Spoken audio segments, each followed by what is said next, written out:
Okay, we do have a quorum present. I just want to make sure that I ask everybody if you'll silence or put your phones on vibrate. It just helps the meeting go a whole lot easier. Like I said, we do have a quorum present. It is Monday, October 21st, 2024. It'll have to be Chrissy that signs into that. And we're going to call this meeting to order at 5:46 PM, and Janie's going to lead us in the Pledge of Allegiance. I pledge allegiance to the flag of the United States of America and to the republic for which it stands, one nation, under God, indivisible, with liberty and justice for all. Honor and Texas flag. I pledge allegiance to thee, Texas, one state under God, one and indivisible. Thank you, Janie. Denise is going to read our board mission statement. Through high expectations and equitable opportunity, TMISD will focus on the whole child by providing a safe environment and a high-quality curriculum with diverse and enriching experiences. Thank you, Denise. Do we have any public comment? Does anybody know?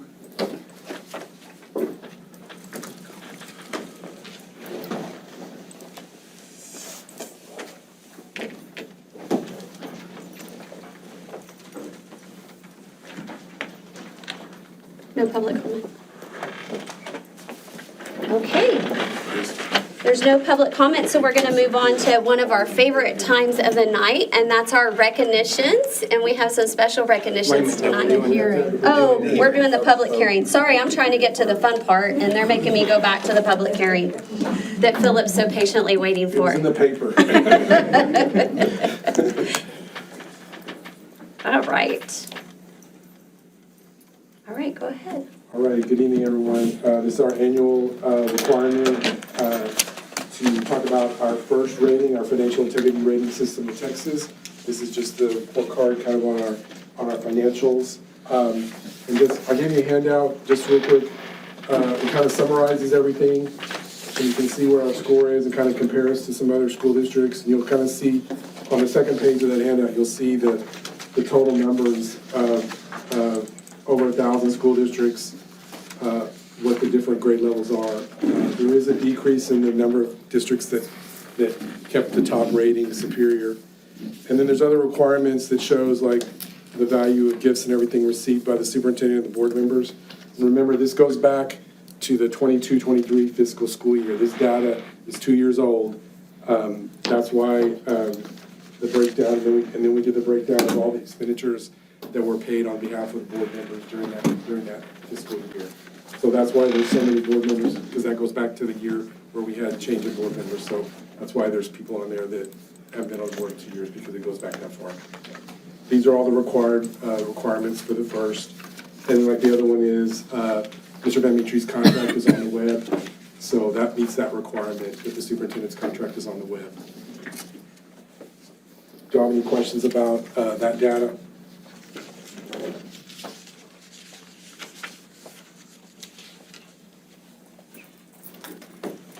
I have a question on the last page of the breakdown. the breakdown when it says other. I mean, I what? think that's more like, because lodging is hotels, but other would be like registration fees, or if we paid a fee to the service center to do a training for y'all, or any other like expense that would, for y'all's, for anything related to y'all's training, I think is what that would be. Probably registration fees would be the main, or registration fees to the conferences that y'all went to. That's what that would fall under.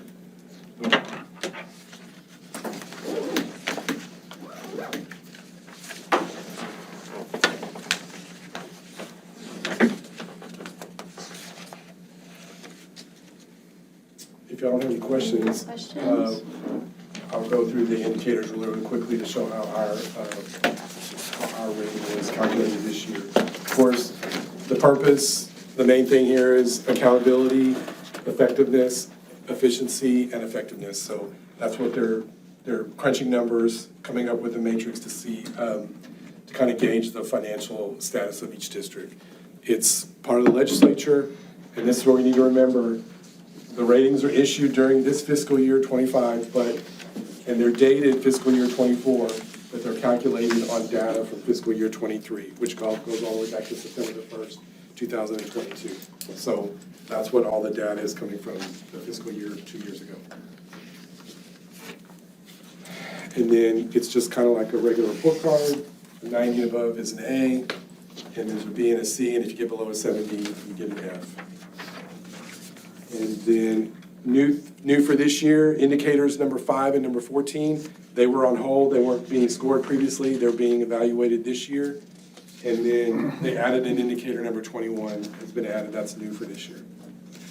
So, and then just talking about the indicators real quick, there's 4 what they call critical indicators, they're at the beginning. If you don't pass one of the 4 critical indicators, you automatically get an F. And then there's ceiling indicators, which means if you're not at the highest, if you're not above a certain criteria for those, then they reduce the maximum grade you can get.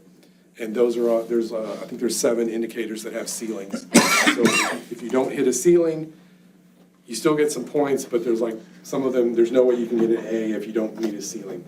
So there's like, it's like a demerit or something if you don't reach a certain amount.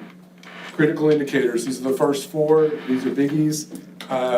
Did you get your annual report done in time? Yes, we did, so we passed that one. And then the big question, did you have an unmodified opinion on your audit, which means did your audit pass? Yes, ours did, so we passed. And then were we in compliance with all our debt payments? We weren't behind on making any payments, we weren't, so we passed. And then they specifically ask if we're making timely payments to TRS, workforce, which is unemployment, IRS, and other governmental agencies. Yes, we have no problem. We paid all our bills timely, so we passed those. Those first indicators, since we passed all those, we're good. And then the solvency indicators, this is a new one that wasn't graded before, but this is where they take, when we do the audit, if you'll remember, when we do the audit, we have our governmental financial statements, which governmental accounting is different than regular for-profit accounting. But they make us do these government-wide financials that basically make us look like we're a business. So when you take that, all our assets, all our buildings and all our things, and then we take all our debt, all our bonded debt, any other payables that we have, when you take all that together, do you have more assets than do you have liabilities? So we do, or at the end of that fiscal year, we did. Our net assets were over 40 million, so we passed that one.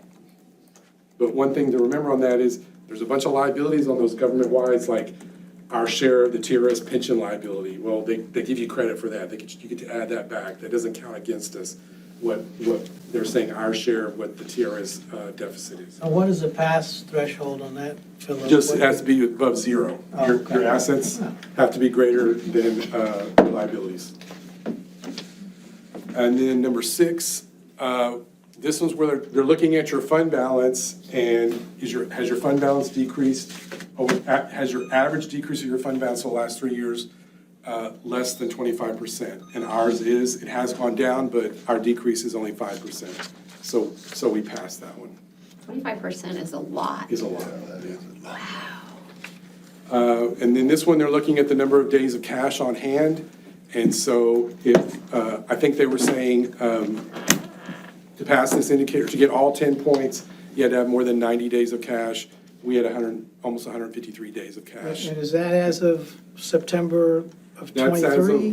That's as of August 31st, 2023.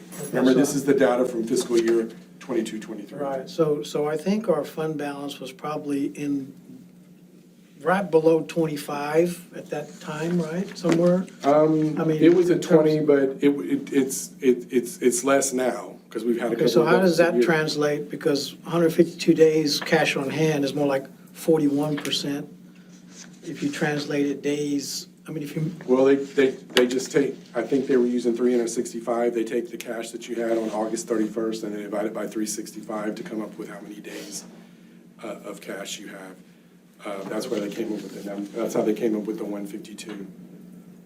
We had I think we had like $20 million in cash. You divide it by, it comes up with how many days of cash we had on hand. But we passed that and got all 10 points. Number 8, this is where they're just looking at current assets to current liabilities, which means things that are, like cash is a current asset, and then current liabilities are just what we owe in the next 12 months. So on that, our ratio was a little bit over 2%. This one is one where we did lose some points. Our ratio of current assets to current liabilities on August 31st, 2023 was a little bit below. We didn't earn all 10 points. We got 6 out of the 10 points because of where our ratio was. They pretty much take the rate, you lose, they have a gap and you lose 2 points as your ratio goes down. So this one, we only got 6 out of the 10 points on this one. But once again, this is current assets to current liabilities. Which is not, like I said, that's only the liabilities that we owe in the next 12 months. It's like not all our bonded debt, it's just the bonded debt that we owe in the Well- next 12 months. Is this lower, cause like, we pay for like the football field, but it's not built yet? So it's, Well, that would have depended upon, as of August 31st, 2023, what were our payables? Like, what bills did we owe? You know, so if we hadn't paid off everything yet, that would still been showed up as a payable. So it's excluding long-term. What's that? It's excluding long-term. Yes, it's only things that are due within the next 12 months. okay, okay. And then the next one is basically where your revenues more than your expenditures. And if your revenues are more than your expenditures, you automatically pass this one. Well, ours were not, but if your expenditures exceed your revenue, in other words, you did use some of your fund balance, then they just say if you got more than 60 days of cash, then you still get all 10 points. So once again, you know, we had 152 days of cash on hand per the calculations, so we got all 10 points on that one. Even though our expenditures were more than our revenues, since we had more than 60 days of cash on hand, we get all 10 points. Did the school district average less than 10% variance when comparing budgeted revenues? Oh, this one's not being scored. Indicator 10, this is pretty much where they're trying to make sure that you're accurately budgeting, but they're not, we got all 10 points on this one. They're not evaluating this one this year. And then 11, then they look at your long-term liabilities to your total assets. They're just looking to make sure that you can cover your long-term liabilities. And we passed this one. We got, let's see, is this the one? Yeah, we got all 10 points on this one because our long-term liabilities to our total assets are within an acceptable range to get all 10 points. Was the debt, this is looking at our ratio of our future debt payments, and our ratio is adequate enough to cover all our future debt payments, so we got all 10 points for that one. And then there's an administrative cost ratio that pretty much looks at function 41, which is the function for the admin building. This one, we did lose 2 points on this one. Our ratio of administrative costs was a little bit below the threshold to get all 10 points. We lost 2 points on this one. We got 8 out of 10 on that ratio. And then this one's kind of hard to explain, but they're looking at your student to staff ratio, because those are numbers that should correlate. If your students go up, your staff can go up, but if your students go down, your staff needs to go down too. Those numbers need to go in the same thing. So they're looking at if that gap between student and employee ratio, if it starts deviating too far, you could lose some points. But the decline in the student-staff ratio over 3 years was 7.39 and less than the 15%. So we got all 10 points on that one. Then they're looking at, this one's not being, 15 is still not being scored. This is where they're looking at, and we're getting ready to do that. We're getting ready to report to TEA what we think our ADA is going to be over the next 2 years, because they asked for that data from us so they can kind of do their budgeting for the state. So this will be scored next year? I'm not sure if it's scheduled to come back, to be added back. I should know that, but I don't. But we're getting ready we have to submit our estimate for the next 2 years, our ADA. The only thing I know that we're gonna change is, like, we know that we're adding a grade level to our dual language. So we get more funding for those dual language kids, so we can project and say we're gonna have more dual language bilingual kids versus regular bilingual kids. So we'll put that on the projection when we turn it into TA. And then when they look at, they're saying, did your PEMS data, did it deviate from what your audit said? And our variance was virtually 0, so we passed that one. And then these are based on the audit. Did you have any material weaknesses from the audit? We did not, so we passed that one. And then they asked if we had any instances of material non-compliance, and we did not have any instances like that, so we got all 10 points. We passed that. And then are we posting everything on the website that we're supposed to post? Yes, so we got all 5 points for that. Did we talk about property values during, before we adopted the budget? Yes, we did. So we passed that one. And then this one is a new one, but this one is, I guess is another one for, I didn't know you could get this, but they're asking you if you've got an adjustment repayment schedule. I guess for, if you got overpaid, if TA had overpaid you, if they had to give you like basically reevaluate your payments back to them, so you wouldn't have to pay them all back at once. But we don't have that. We're not behind in, we don't have an overpayment to TEA, so we passed this. We passed this one. So our score is a 94, which is an A, a superior achievement rating. 94 points out of 100. Great job. Any questions? No. Congratulations, Good Mr. job. Kevin. Yes, Nice. very good. Yep.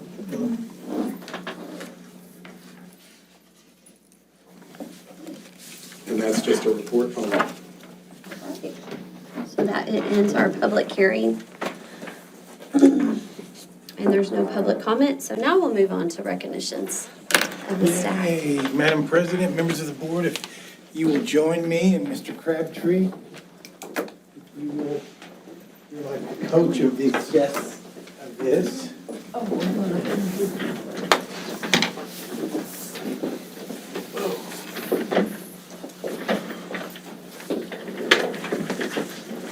While the trustees are coming up,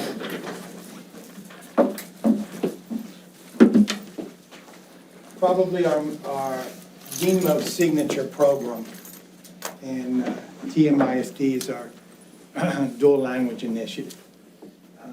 It's grown, and it'll continue to grow. It's going to cross over Leopard Street next year to third grade and intermediate. And we had 4 high-quality educators that were recognized by the Education Service Center for their work in dual language, and I wanted them to be recognized this evening. And if you want to say a few words on. Yes, being my first year here, I came into dual language and said, oh, I've had bilingual teachers forever. It's going to be the same thing. No, it's not. What I've learned, and a pleasant surprise is, this dual language program is an enrichment opportunity for everyone, especially our English-speaking students, because they are learning from everyone. Instead of looking at our bilinguals like it's something that we have to help them through, it's something that helps build upon all of our students and our culture as a community.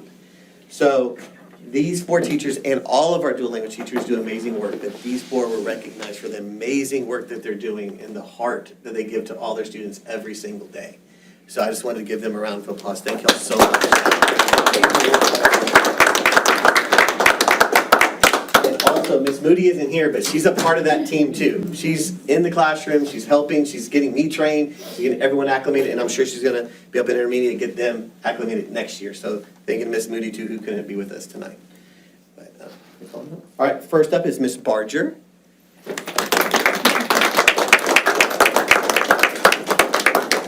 It's like a words assembly. Congratulations. Thank you for what you do. Congratulations, Ms. Barger. Congratulations. We have Miss Monica Jimenez. Congratulations.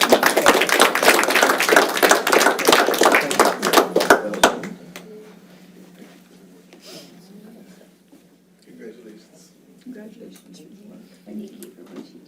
Congratulations, Ms. Minnie. Proud of you. And we have Miss Raquel Covarrubias.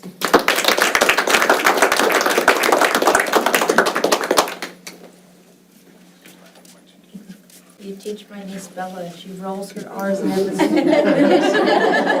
Congratulations, thank you. Last but not least, Miss Samantha Dela Cruz.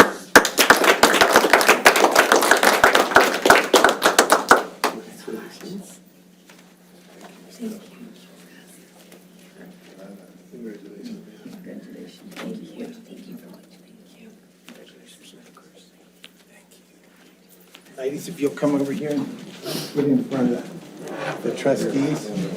You know, they've worked all day, and they don't sit behind a desk and answer the phone or anything. They're there, and here they come back to a board meeting, and, you know, we just can't thank you enough. I'm just so proud of you. I'm so proud of our program. It's gotten to a point where when people hear TM, they think of dual language, and that's because of you. So thank you very much. You're good. All right, here we go. 1, 2, and 3. Got it. Thank you.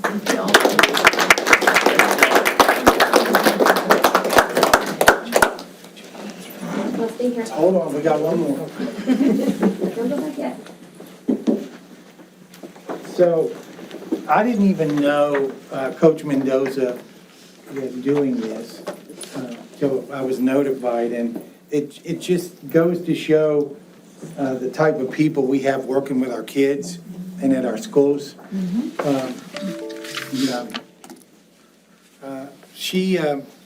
It wasn't a job requirement. It wasn't part of her job description. She recognized that we've got a bunch of cross-country kids that really, you know, they go a lot of times unnoticed. Most of the time, they practice early, their cross-country meets. It's not like football or volleyball or baseball or softball. These are kids and coaches that are really dedicated to their sport, and we win at TM. And she took upon herself to apply for a grant. And if you'll see there, she received $5,600, and our kids are going to be looking really good.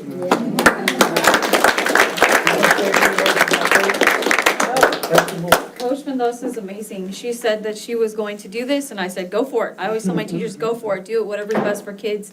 And then she told me, I got it. So we were all excited to do it. And so she runs an awesome program. District champs, correct? Boys and girls. So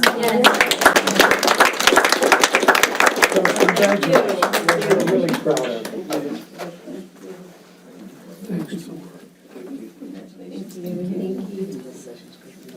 Thank you so much. Is that your little point guard you got with you? That's one of my members. That's one of the runners. That's one of the runners. Yeah, he's a basketball player too. Bring him up here, take a Yeah, picture with him. come on up here. Absolutely. Oh, sorry, I messed it up. Everybody squeeze in. All right. Which way are we looking first? You look at you first. Okay, here we go. 1, 2, and 3. Got it. Okay, 1, 2, and 3. Okay.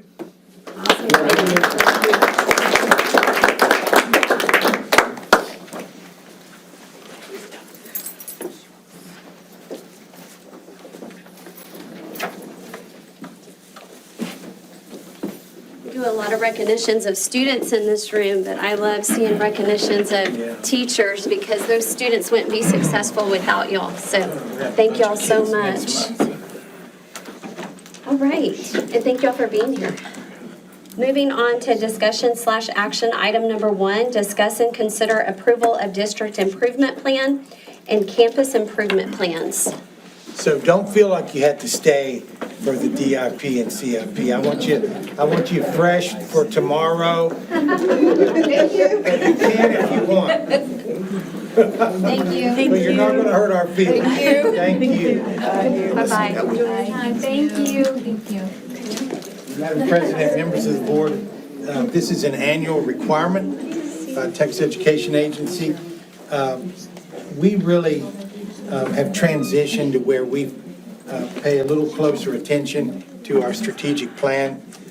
But we still have to follow the requirements of the CIP, and it aligns our spending, particularly with federal programs. Dr. White and the principals are going to make short presentations by each campus, primarily on some of the changes. So at this time, Madam President, members of the board, I'll turn it over to Dr. White. So just real quickly to introduce the district improvement plan for this year, we made small minor tweaks to better align ourselves to the strategic plan. And so you'll see 5 consistent goals throughout each of the campus improvement plans. And so that's where we will begin with ACC coming to talk about their SIP. All right. Good evening. Good evening. Hello. So let's talk about ACC. We are new year, new goals, same mission. And the mission, of course, is to help all students finish the marathon and getting their diploma. So we have some new changes, some things I'm really proud of, some things I'm anxious to continue and get moving. But we'll start off with our increase in student achievement. As you may already know, a lot of our students struggle with STAR end of course testing. Many of them have failed multiple times, and so attitude is everything. We're so proud to say that in our 2024 spring, we had a high number of students pass the U.S. history, and all of the others had initial growth. So they might not have passed the STAR, but we had a lot of growth in our biology, English 1, English 2. In U.S. history, we actually had a few meets and masters, not just kind of barely passing, but doing really well. And we attribute that to our amazing teachers.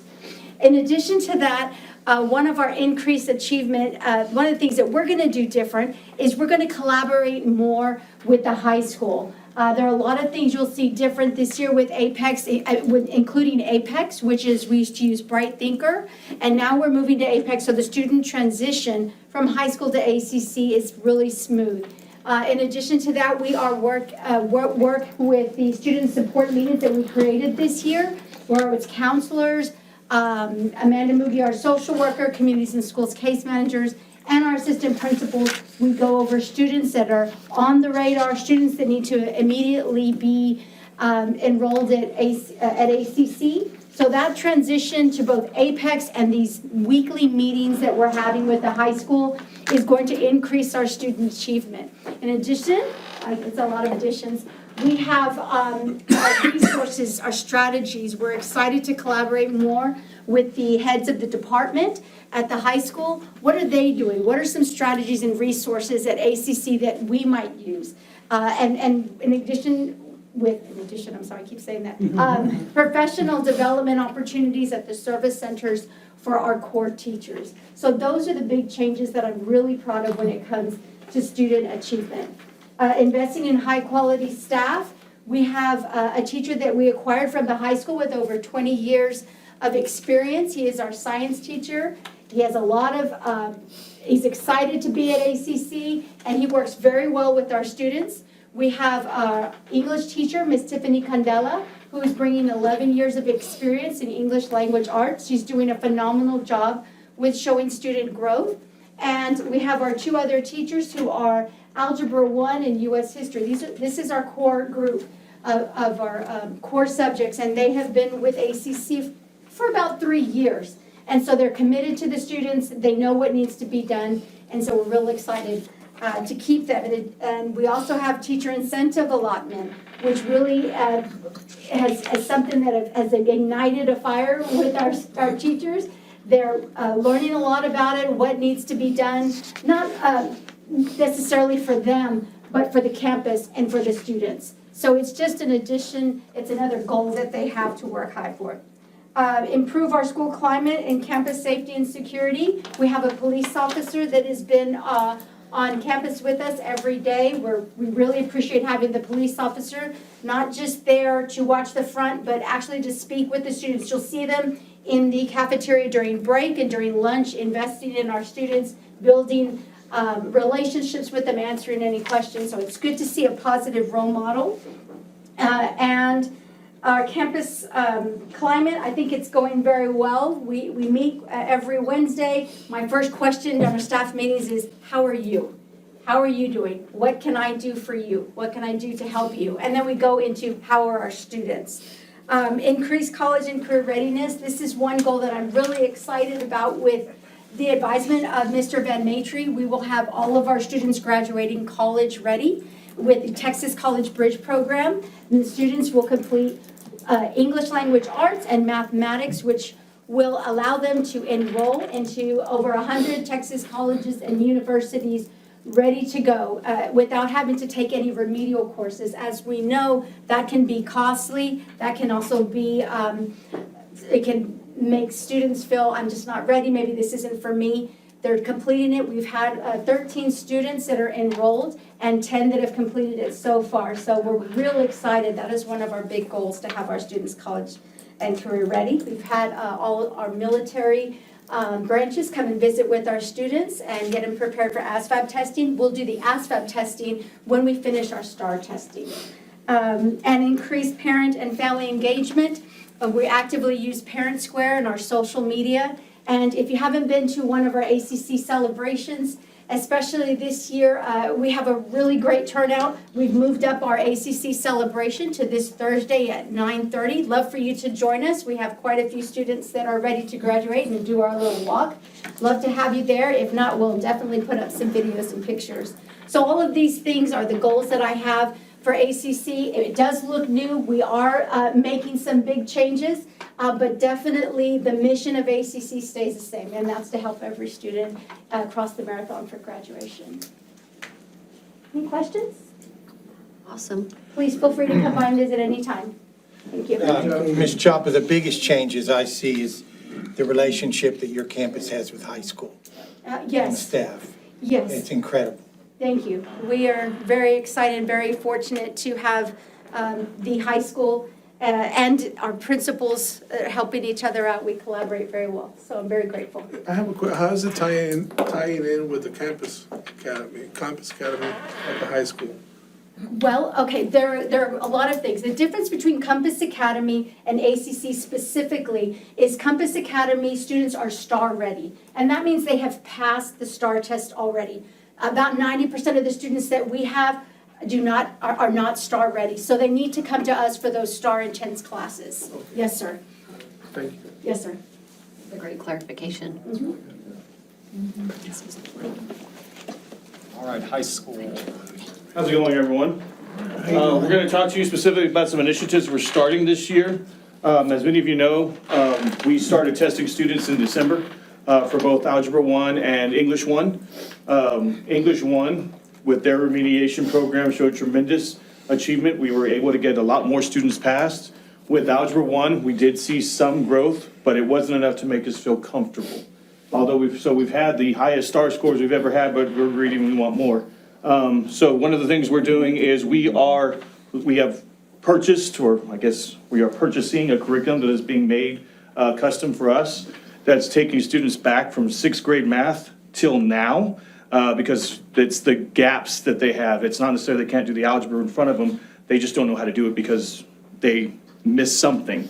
So now we're starting back, so those students who failed Algebra 1 will start that program in January, and hopefully we see results. But that program, as we've met, Dr. Shaw's really instrumental because she paid for it.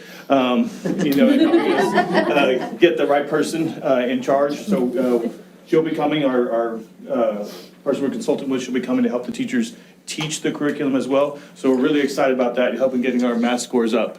Will that be, I'm sorry, I don't mean to interrupt you. Will that be a class period for them? Okay, It'll be the block. It's the Okay. same one Right. that they're in right now. okay. The same class, so if they fail, they'll be doing that curriculum instead of just relearning the same Algebra 1. That just didn't prove to be as successful as English 1. English 1 was tremendously successful in getting that passing rate up the second time around. But, we want more, so we're gonna get them all to pass. For the investment in high-quality staff, we have to, this year, we have teachers who are in our phase 2 of TIA. So those are our STAR, the rest of our STAR tested teachers. Next year's all the non-STAR tested teachers, so developing a system for band, for choir, for welding is going to be a lot. So that's something we're going to focus on this year and how we measure their growth, their student growth, so they'll be eligible for TIA. So for improvement school climate and campus safety, we were able to get a new program called Character Strong. It is a program that I've used in Gregory Portland, tremendously successful. We were able to buy that program, so now we were able to implement it, I'm hoping by January. The PO's already out, we purchased it. We'll get our teachers trained, so you will see guidance lessons at high school, which has never been done at any high school I can think of, but we're gonna start that. So we'll do that by running a sort of a pep rally schedule, rotating that time frame, that 35 minutes, so that our teachers will teach some guidance. Lord knows our kids need it sometimes. So we'll be giving that, that'd be something new that you'll be seeing next semester. So like what would be, I actually wrote that down because I read it and I was like, oh, what is this program? So what would be an example of what would go on during that 35 minutes? So one of the lessons that I like is that my kids did in GP was that you had to find a way to pay it forward to somebody. Oh, I love it. And so they would find a way, they would talk about how doing stuff like being kind in general, understanding where other people are coming from. It gets pretty deep sometimes, especially if the teacher does it right. But it's about community service. It's about doing the right thing. So that's something we're really looking forward to. And I just signed the PO today, so hopefully we get a couple of weeks. Increased community college readiness. We know this is a problem, but we need to increase our capacity with facilitators so that we need to make sure that the teachers who are in the classroom while the kids are taking classes remotely, that we're helping them as best we can. So we're going to do more training. We have A&M Kingsville coming up to give another training to our facilitators to make sure sometimes kids are doing one class when they should be doing another. So as the instructor's moving around, they see that they're doing work. It just might be for the wrong class. So we have to make sure that we're on top of those things a little better. Yeah, that's just- Does every student that's in the program, do they have a plan? Like the example you just gave, somebody's doing something that maybe is not what they're supposed to. So do they have a plan when they say they do have a plan? Yeah, so it's the syllabus from the teacher. They're supposed to know that this is due this date. The program, the Blackboard program kind of alerts them like, hey, this is due. But sometimes we give those kids that time frame, they're learning. So they're taking 9 hours of college classes. I might work all day on this one project that I got done and kind of let go of the other two. And we're having an issue with, this is the 45 minutes for your art history class. We need to spend the 45 minutes on art history, not Miss C's English class or another remote class. So we have to get better at training our kids, but our staff needs to get better at monitoring kids. So it's a two-way street. We recognize it's a problem, but we're gonna fix it. Janie, this is the issue that I'm experiencing for the first time because we offer so many remote classes.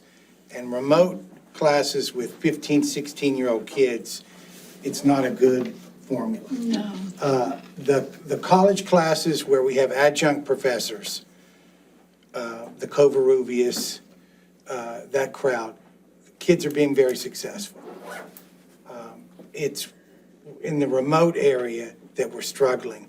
This is also the first district where with the exception of Coastal Bend, but as far as the core, where we haven't sent them and dropped them off at the campus. If we get to the point where we can do that, then that will solve that problem. Because when they're in a classroom with a trained professor, our kids will get it right now. And Gabe's right. We just have to recognize those deficiencies and coach up our staff as best we can. I have a question. What's keeping us from doing that right now? What, money? And, we have the schedule and we have the first cohort of early college, so to speak, is our juniors. I believe, we haven't had this conversation in a few months, but those juniors next year could possibly be in position to travel. Especially for classes we don't offer, they're like inorganic chemistry. We don't have the facilities to even attempt to offer that. So that would be taking them over there. So it's just a matter of making room in their schedule. We've made a lot of room in their schedule by, offering Apex summer classes, classes at the middle school, so they would be able to travel.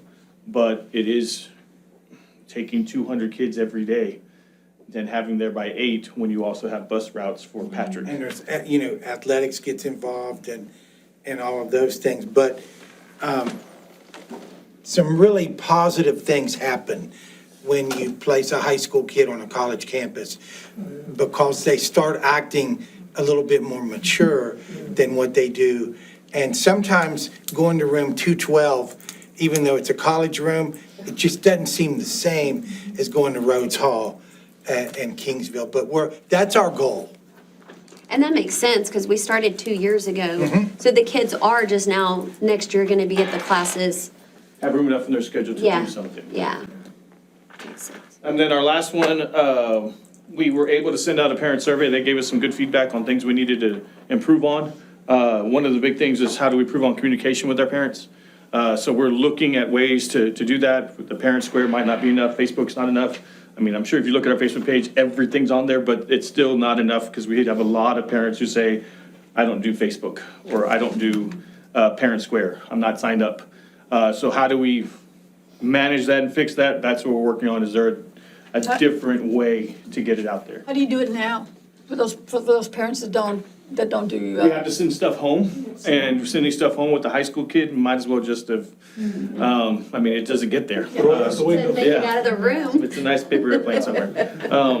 But, we're trying to figure out what is the best way? Do we mail things home? Well, that's tremendously expensive. So, do we send out emails? We do that, but parents don't respond to emails.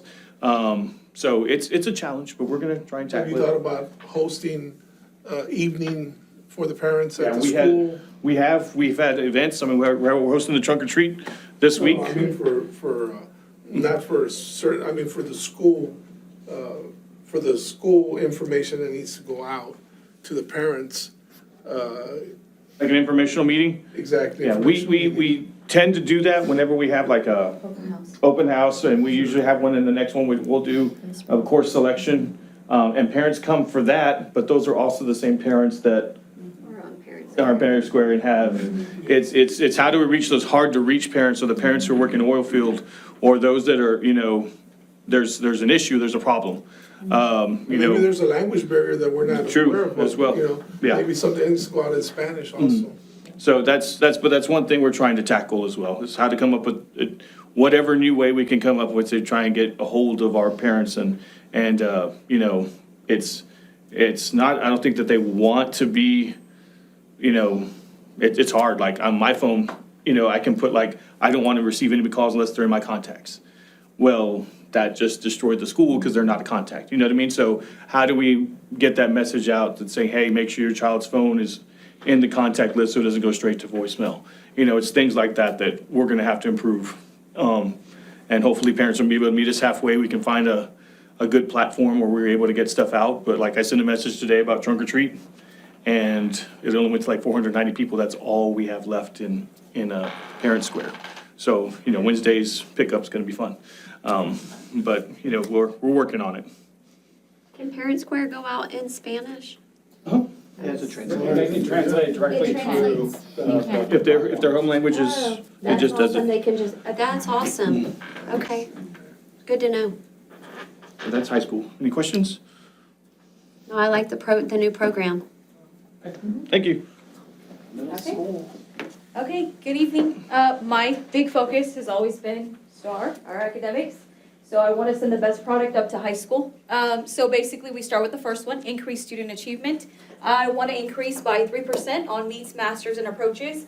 And if you looked at our STAR scores from this past year, you notice that we surpassed the state and the region in almost all areas, except for maybe one or two where there was no change. One or two, but that was it. So basically, what we want to do is we want to maintain, because where we started at. And so we want to just continue that growth, okay? So where do we see some deficiencies? I put it on there. Some of the weaknesses were 5th to 6th grade math. We talked about that in our SBDM committee. Could it be that it's just a little overwhelming as 6th graders? It's new content, learning the whole thing. So it is kind of a rough transition year for 6th grade math.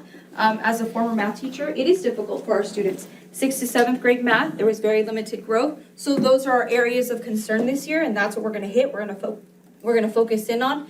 And then as far as investing in high quality staff, so the teachers that had HQIM last year, it was very difficult for them. They put in a lot of time, a lot of effort. They worked extremely hard. We want to continue supporting them because I know it's overwhelming. A lot of them stayed late. And so this year, we're trying to give them back time so that they can continue doing that. If you've never gone through the process of, and I've said this before, lesson internalization, which is where the teachers have to actually take the materials home and look at the lesson and ask those questions to our students, it's a process. So any teacher that teaches math or reading at intermediate and middle school, it is a difficult task. So please have patience, give them grace because it is very difficult for them. So we want to give them those professional development opportunities so they can collaborate with their colleagues and they can produce better lessons for our students. So that is invest in high quality staff, improve staff, school climate, campus safety and security. So we're continuing with our metal detectors, our vape sensors. Also, we want to hit bullying, suicide prevention, those kinds of things. We did have just recently a bullying presentation with Judge Joe Benavides. He came in and he visited with our 6th, 7th, and 8th graders. The other thing that we're pushing on campus is, and I've told the kids, I make the announcement in the morning, make sure you have one person you can go to on campus, whoever it is. You tell them what's going on or if there's something going on campus, because what we're finding out is that kids will go home and they'll say, this happened, but they didn't notify anybody. They didn't let anybody know on campus what's going on. So we want to build those relationships with our kids. We want them to feel secure, to tell at least one person on campus what's going on so that we're aware. So we're pushing for that this year. Increase college and career readiness. This one's a big one. Mr. Alvarado and I had a student advisory committee meeting today, and one of the things that came out, and I made note, was that our 8th graders said, you know, we went through the CCE class, the course last year as 7th graders, but we're picking classes and we're selecting classes and we forgot all the stuff from last year. So he and I decided, you know what, we need to have a CTE fair where we show the kids, here's a reminder, we went over it last year, but we need to hit it again this year so that when they are selecting courses, they know which pathway or which endorsement to choose. So we're gonna do a better job of that. And then increase parent and family engagement. We're still pushing Parent Square.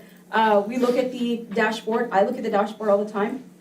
I look at the top 5 teachers, which teachers are sending, messages on Parent Square. And we do have at least 94% of our parents on Parent Square. So everything's done through Parent Square. I also saw that, I think it was like 2 weeks ago, we had 600 direct messages between the teacher and student. So we're getting there. Slowly but surely, we're getting there. We also work together very well with the other principals to kind of coordinate activities together. Because I have more than one kid. I get it. You're trying to be at 2 different activities, and it's difficult. So slowly but surely, we're working our way to doing that. That's why we have the trunk or treat. It was difficult getting your kid from intermediate to middle school and going back and forth. So we just want to work together and kind of host these activities together as a district. So any questions? I think with y'all doing that, that's going to increase community involvement. When a parent just has to take all of their kids to one location, I think y'all are going to really see a huge improvement on how many people are participating. And I agree. And I know I appreciate it, so. I agree. As a parent, I agree as well. I mean, we've talked about homecoming, we've talked about all different kinds of things. What can we do to help our parents out? Because it is difficult. Yeah. Talk a little bit about an initiative that's not in any of these improvement plans that you all did on your own, and that's your principal meetings. And I'm not invited unless I'm invited. That's it. I'm not a part of the group unless I'm invited.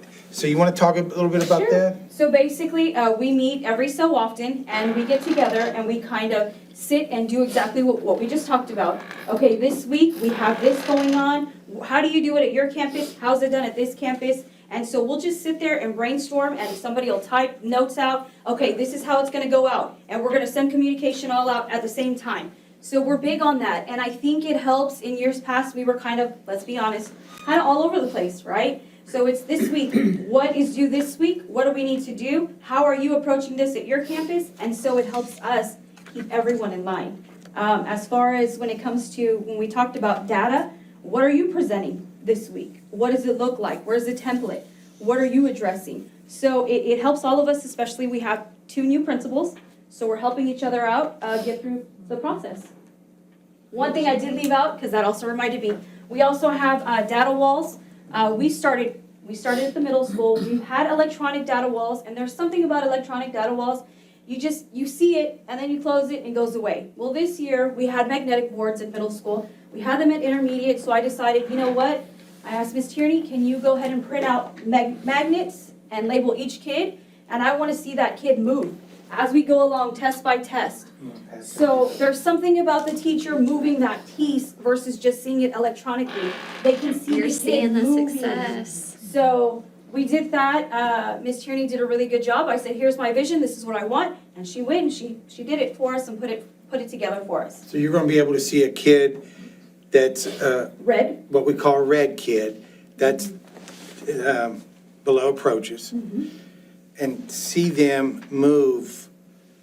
We don't want to see the other way, but it's a really strong visual. And There's something about moving the piece. But even that even throws up a red flag, right? If you've got a social or a mental issue, something going on in the kid's life, if they're falling backwards, that's easily seen on something like that. Hey, something's going on. Right. And it opens it up to have those conversations. We've done it before at the intermediate many years ago. And so it was by teacher, but this time we just decided to take it all. I said, nope, all grade level, all together. So no, it's not just teacher, it's a team. We're working together to help these kids out. So, This is job, y'all. great. I've seen this at another district, and, there you go. And, yeah, that's a great way for the kids to know where they are. we showed it last week to the teachers when we brought them in there. I said, look, Connie's working on it, but let's not touch it, but this is what we got. And one of them is like, wow, I can actually move. And I said, yes, I want you to move the piece. So. And how exciting is the teacher too, to Yes, see that kid yes. moving up, like, you're not waiting for a STAR test result to come in, you're seeing this kid actually Right, and it's a reflection succeed. piece too. Okay, what am I not doing or what do I need to improve on so that this kid moves up? So, Great information. okay. Intermediate.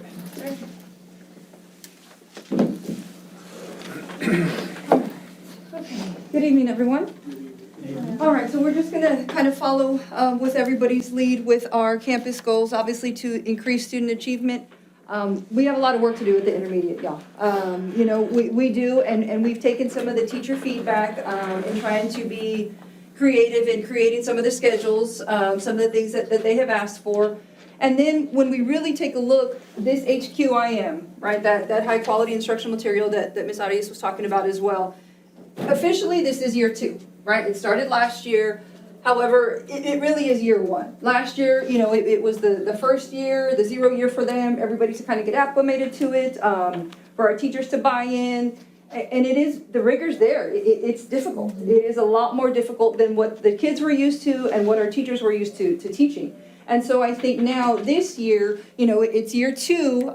We've got the addition of some 2, really, our instructional facilitators are amazing this year. And so they have really been able to help our teachers with that lesson internalization, because it really does take a lot on the teacher's part to internalize that lesson and come back and be able to teach it to our kiddos in a way that they're going to understand it. So that is our first part. The next goal is the high quality staff. Now, we've got the mentor program. I think that has been a big component this year, where we've got the same instructional facilitators. They're doing it all. They've gone and partnered up along with our grade level leads as well. But they're able to go in and help. We've even had our instructional facilitators, they've actually gone and taught lessons. And so that went a long way with our teachers. Our teachers were asking for that. And they had no, they rolled up their sleeves like everybody else and went in and taught lessons. And that went a long way because it actually showed that, hey, we're all in this together. We're a team. I'm not gonna ask them to do something that we're not willing to do ourselves. And so that kind of went a long way with that. So I do appreciate them for that. That mentoring program is going well with them. Number 3, the improved school climate. That's a big one for me, guys. The school climate and culture of the intermediate. We're trying to just raise it and try to get better in all aspects, not only for staff, but also for our students as well. So we've implemented some school-wide programs, Good Choice Club, and the Going for Gold specifically. Good Choice Club, we want to promote kids making good choices, being safe, being respectful, being responsible. And those are across the board, whether they're in PE, whether they're in their STEAM class, whether they're in the music class, in the cafeteria. We want to promote that. So when we see kiddos making these good choices, we give them gold tickets. So you get your golden ticket, and then every Friday, the golden tickets end up in the library, and then you get drawn on the announcements. We're doing our announcements live this year. So you get drawn, and then you get to wear your gold medal for the whole week. So the kids will walk around with the gold medals. They take them home on Fridays. They show their parents. They bring them back the next week, and then they have them for the week. So that's kind of tried to increase that school climate amongst our kiddos. We want to increase college and career readiness. I'm really dependent on our counselors to take an initiative to try to promote some type of career day. At the high school, we would have career days, and they were amazing. We had all these different types of careers that would come in. It was a scheduling challenge, but I think in the end, our kids were able to see what was available even within just our community. And so I'm trying to promote that with our counselors as well. I know not to that magnitude, but at least so our kiddos can kind of see what is out there even locally. And then our last one, to increase parent and family engagement. We have opened up our cafeterias. I'm not sure if you guys have heard that. And so that's been going very well. It was kind of strategic in our planning, because guys, we have over 900 students. They keep coming. I think our last count today was 905. So to have all of our parents come and join us, we had to kind of think about how this would work. So we just have, each grade level has a specific date. So our 3rd grade parents come on Tuesdays during their specific lunchtime. Our 4th grade parents come on Wednesdays during their lunchtime, and then our 5th grade joins us on Thursdays. And so it really is a system now that they come in, they get wrapped up, they get their badge, they go and enjoy lunch with their kiddo, and then they're done for the day. So Are they taking them home? not really. We're not really having an That issue was a with that. worry of mine. That's Parents happened. there. Yeah.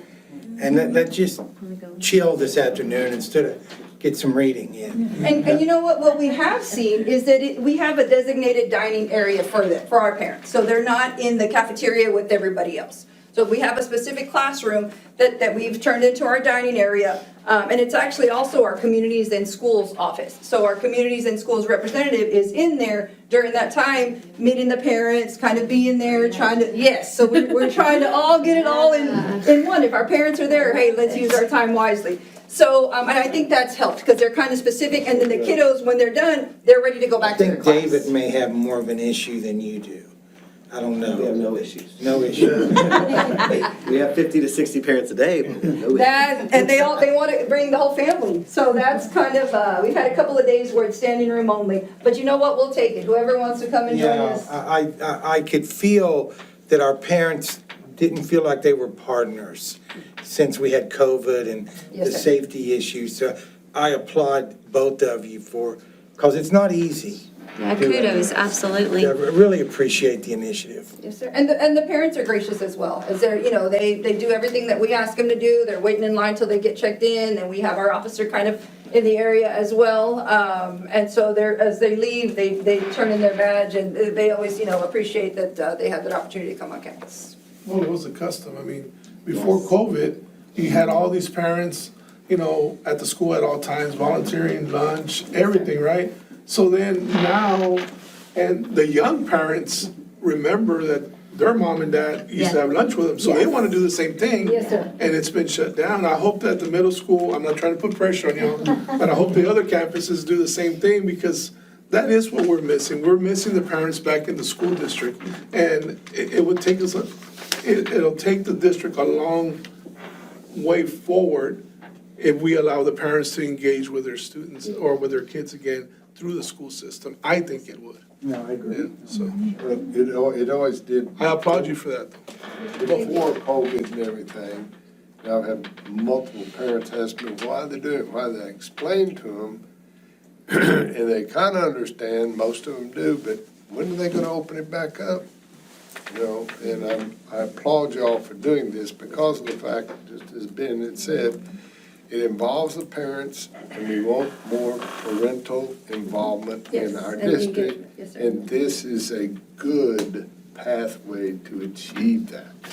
Very good. Thank you very much. Plus the kids get McDonald's, man, you know, for lunch. It's like, they love it. Yes, they do. It's a great time to get Or parents whatever, on right? Parent Yeah. Square, right? Yep, well, and see, we're trying to utilize that time while they're there to make And sure eat that they cookies have. for 'em. Yes, sir, that's it, we have to stack them with dinner. They're all on the tables. Okay, any questions? Yes, Stacy, I know that that's a great thing when I heard that you were opening up your campus to parents and everything. How did you sell that to, you know, to your staff? Because it involved, Really, it's more on us. We have a designated staff member from the office.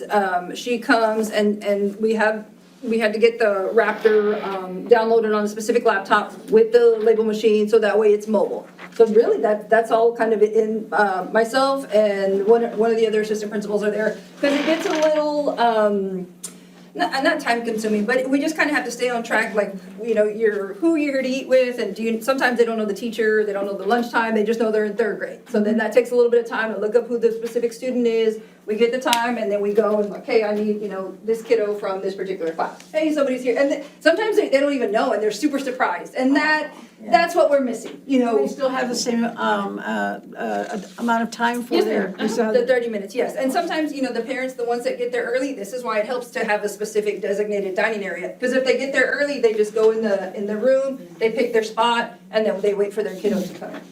Janie, the issue is with the safety and security protocols, because we're making a concerted effort that we're a one-entry campus. And unfortunately, the safety and security people see that as breaking that protocol, but we put security there, we put the Raptor system there. The doors are locked to go into the individual hallways, and they're in a narrow that we feel comfortable with. Yes. That's been our biggest challenge. What's the highest number of parents that you've had in any particular day? I think it's usually third grade, because they're still kind of the younger ones on campus. They usually average about 30 to 45. Yes.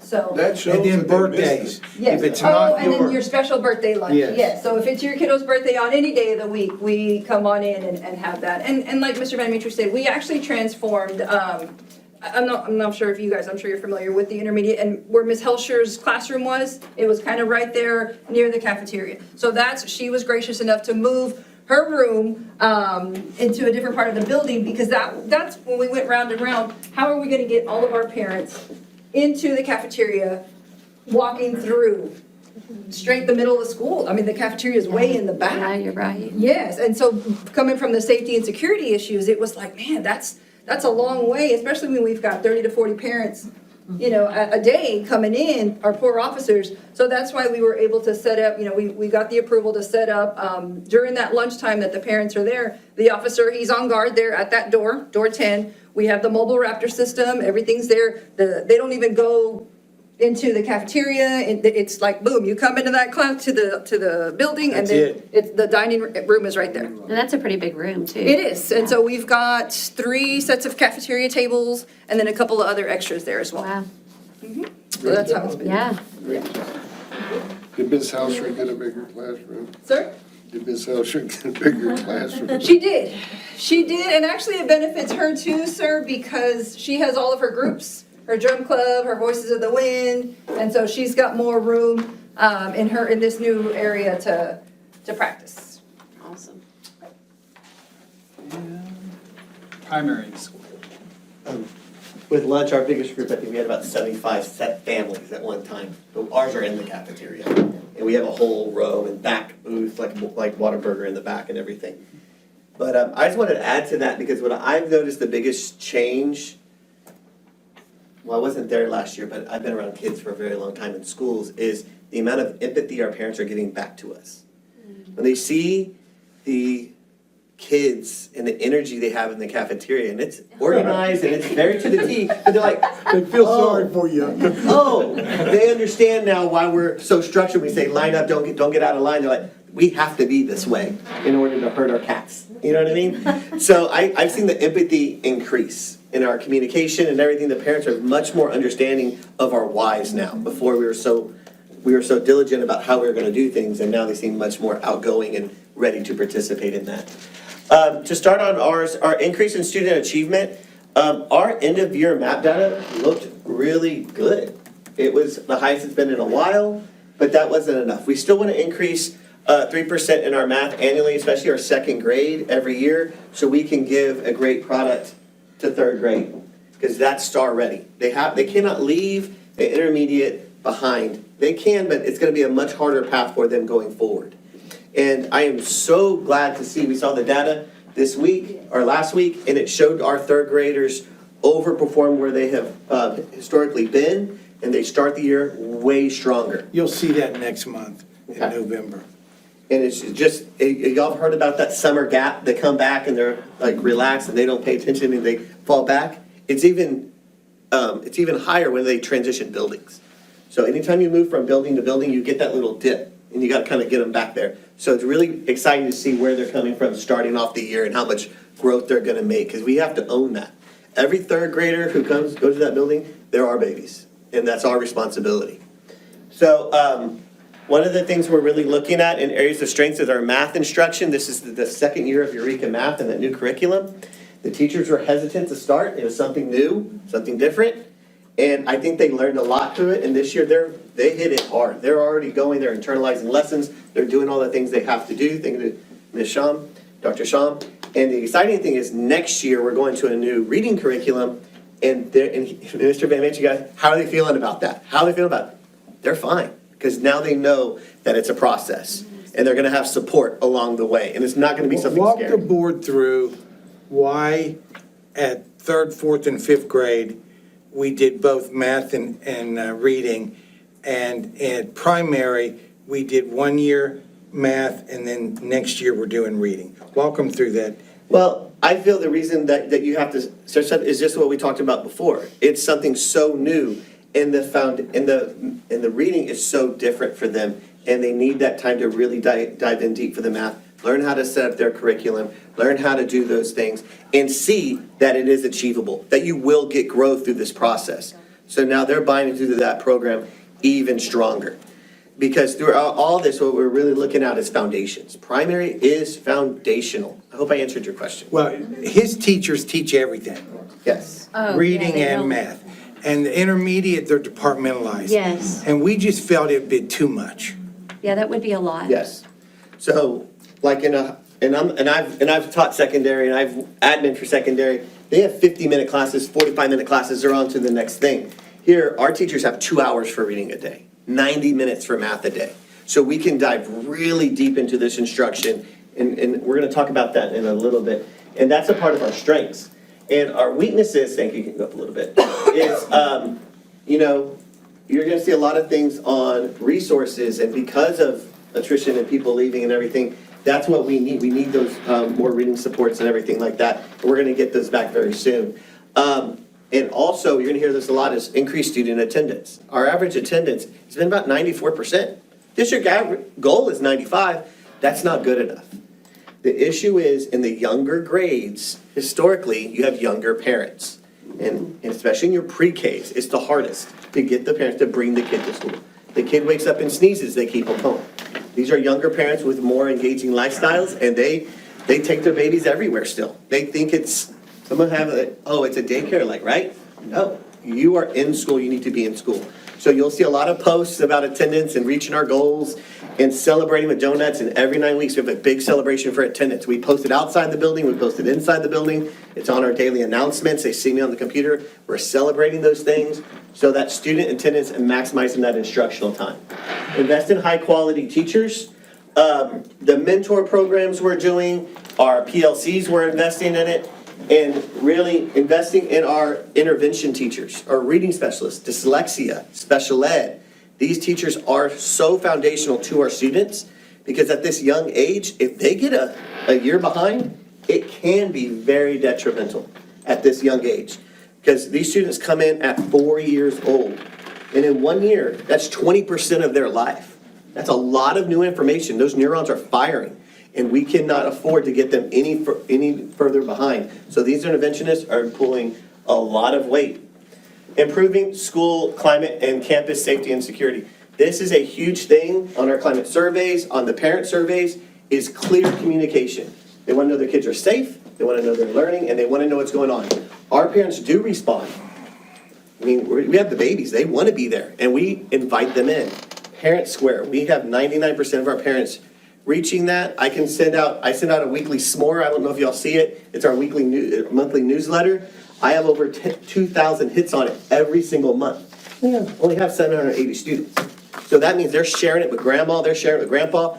I can see a map. I got people in New York reading this newsletter, in California, Utah, and it's going all over the country because they're sharing it. They want to showcase what their babies are doing. So we need to invest in that. Increase college and career. And really how we do that is by, we have our celebrations for college and career readiness. We bring in guest speakers.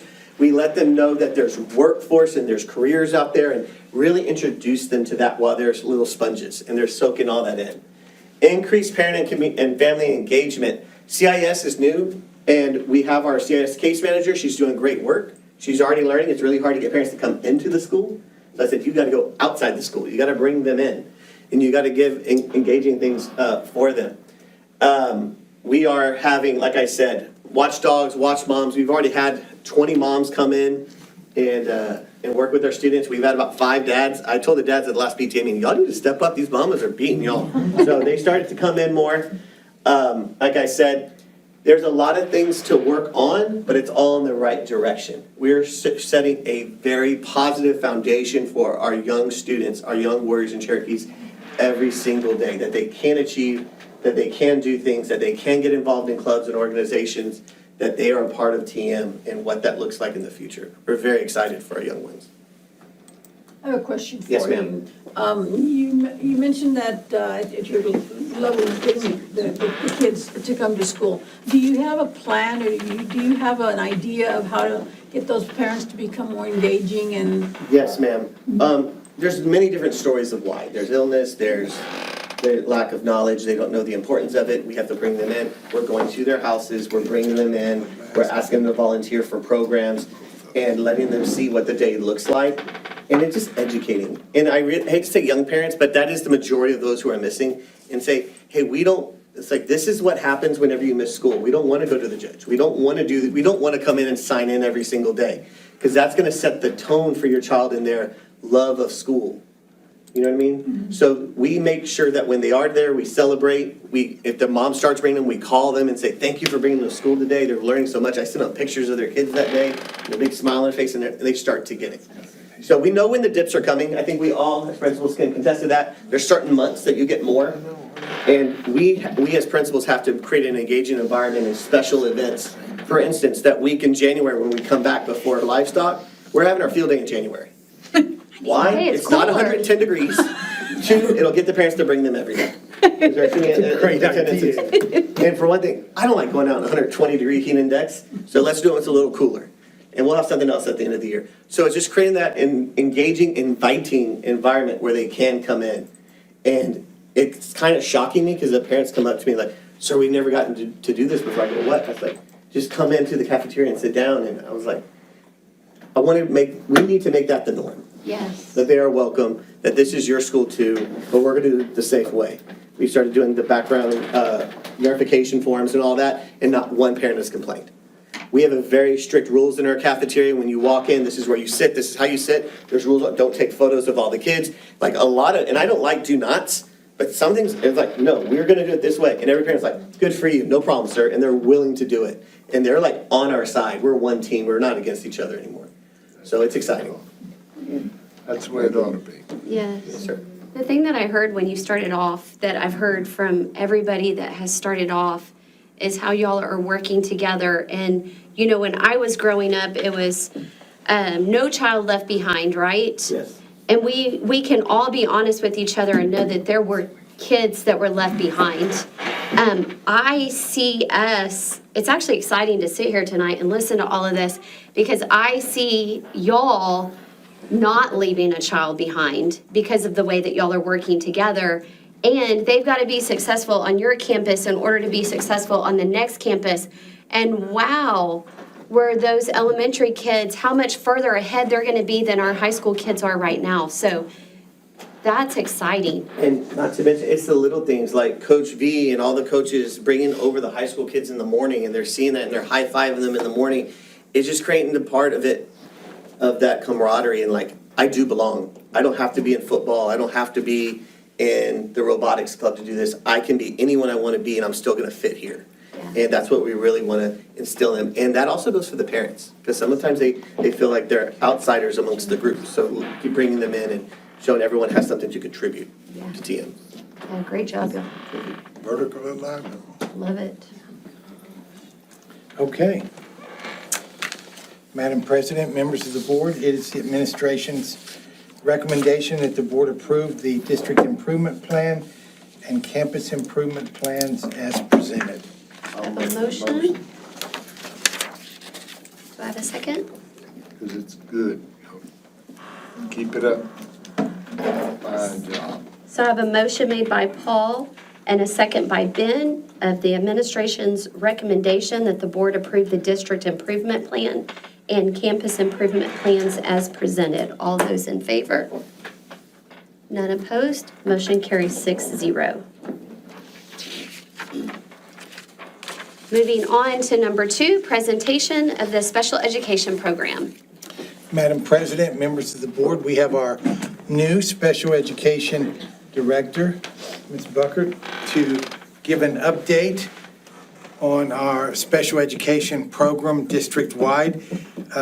She told me this afternoon, Mr. Van Matry, I've never presented to a board. I have never presented to a board. But let me just say this, what a great team of 8 to have your first presentation in front of. More importantly, thank you for not making me go first. So thank you guys for letting me sit there and get warmed up. So this is just an overview of the last, how many weeks have we, since July 8th, Pretend Hurricane Day was whenever I literally moved to Corpus. So as soon as we get this going, it's been an amazing adventure, by the way, just so y'all know, to move and be here. Okay. I'll move down because it's not gonna work. Oh, okay, it's not working. Okay. So the first thing I want to start off with is just some highlights. So I reached out to all of the campuses and the principals, and they asked their teachers to share some highlights of what's just gone on. So this is just what I received. It is not at all encompassing. But does that link work? It's just some overview of what's going on. First, we have our XLOGS experts, and if you're not super familiar with XLOGS, that's our Medicaid billing. It's called MSB. And so Ms. Hughes was the only one in the district that completed 100% of her XLOG reports. And so we've decided that every quarter, whenever we check that report at the marking period, we're gonna give a $25 classroom voucher to the person who has the highest number of reports. So a little incentive to get some compliance, right? Well, that's cool. And then some middle school submissions. There's lots of fun pictures about inclusion in the classroom. There's lots of words in there if you want to read it, but they're talking just about how they're thriving in the rooms and working collaboratively. A Lots of fun little pictures of kids in action, because we have to remember that when we get in the mud, that's why we're here. They have lots of career readiness, and I know y'all talked about all the career readiness things that y'all are doing on the campuses, and I just love to see our kids just part of the group, as they should be. And then, of course, Special Olympics practice for bowling has begun. Well, it's been going on. That is such a fun experience, and if you ever need a break from reality on Wednesday mornings, go check out bowling practice. Where is it at? We're in Alice. Oh, okay. The bowling alley and. Yeah, the bowling alley in Alice. This is it's an experience. It's like hundreds of kids bowling. It's fun. And they do such a great job. So lots of happy smiles, and then we have some homecoming love too. And then from the high school, we got a couple pictures of some more bowling and just some fun times. And then our work-based program as well, they have started selling their freshies. So that is just such a fun, I just love what they're doing and what the direction they're going with it. So just some fun highlights. Okay, so one of the first things that I promised to do whenever I came in here was to do a needs assessment. And it's been an adventure. The 3 areas, hello. No, it's okay. So 3 areas that I have been looking for and really dialing in to see where are we as a district is our instructional settings, our procedures and systems, and our role in staff members. So let's start with instructional settings. So this is some sticky stuff. So remember the great kids, this is where we get sticky. When the first thing I found, and that Mr. Van Matry and I spoke a lot about, is that our instructional settings weren't quite aligning with our student eligibility. So that was one thing I needed to, put in my pocket. We had, unfortunately, some student setting and placement changes outside of ARD meetings. We've had students working on alternate curriculum, and they were being assessed on standard curriculum. So how can we assess? Okay. Resources and instructional arrangement wasn't consistent across the district. Some campuses had some campuses didn't have it at all, and that is actually a requirement according to IDEA. And then we have a real lack of definition of what qualified our students in those academic settings. So specifically in PASS and adaptive ed. We had some real gray areas in all of those settings. So when we talk about remedies, the first thing I did, and I literally think it was maybe a couple weeks in, I created eligibility criteria for all the students in instructional settings. I made sure we have very clear understanding of what resource is. And then we added a program of functional academics, which is a centralized program for students who have intellectual disabilities and functional challenges, but they are career potential kids. So the idea is their academics is specifically geared toward learning how to make change, learning how to fill out job applications, learning how to function in the real world once they get past that 22 and they're not in school any longer. Then I also more clearly defined our adaptive education classes, which put our kids at the more medically fragile kiddos, the ones who have much more severe cognitive and physical deficits. That's really what our adaptive ed classes are moving towards. And then our PASS unit. And our PASS is a behavior unit that helps, behavior unit sounds awful, right? Our PASS unit helps our students who have those behavior challenges, and let's work on high reinforcement, building stamina out in the classroom, and having as much time out in our genetiques as possible. Hang on. Ooh. I definitely made sure all of our instructional settings are matching our IEPs, and we did all of those through about 100,000 ARD meetings. And then we are working on systematically implementing all of our instructional settings. So let's see, we've got resource at high school. We're working at it in middle. This is a staffing issue. Then primary and intermediate, we've implemented resource and functional academics and all the PASS. I don't mean to interrupt you, but Did you have to rewrite their IEPs to align with their settings, with their instructional We settings? didn't rewrite the IEPs. What we did was we looked at their schedule of services. So where were they, based on all of the data, their FIE, their goals, all of the things that they're working towards, what is this student profile? And then where does it fall based on this eligibility?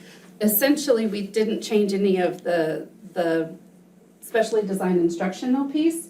It's the schedule of services that we adjusted. Okay. It was a lot of changes. But it was good. It was good change. Now everybody's got a bucket. Okay.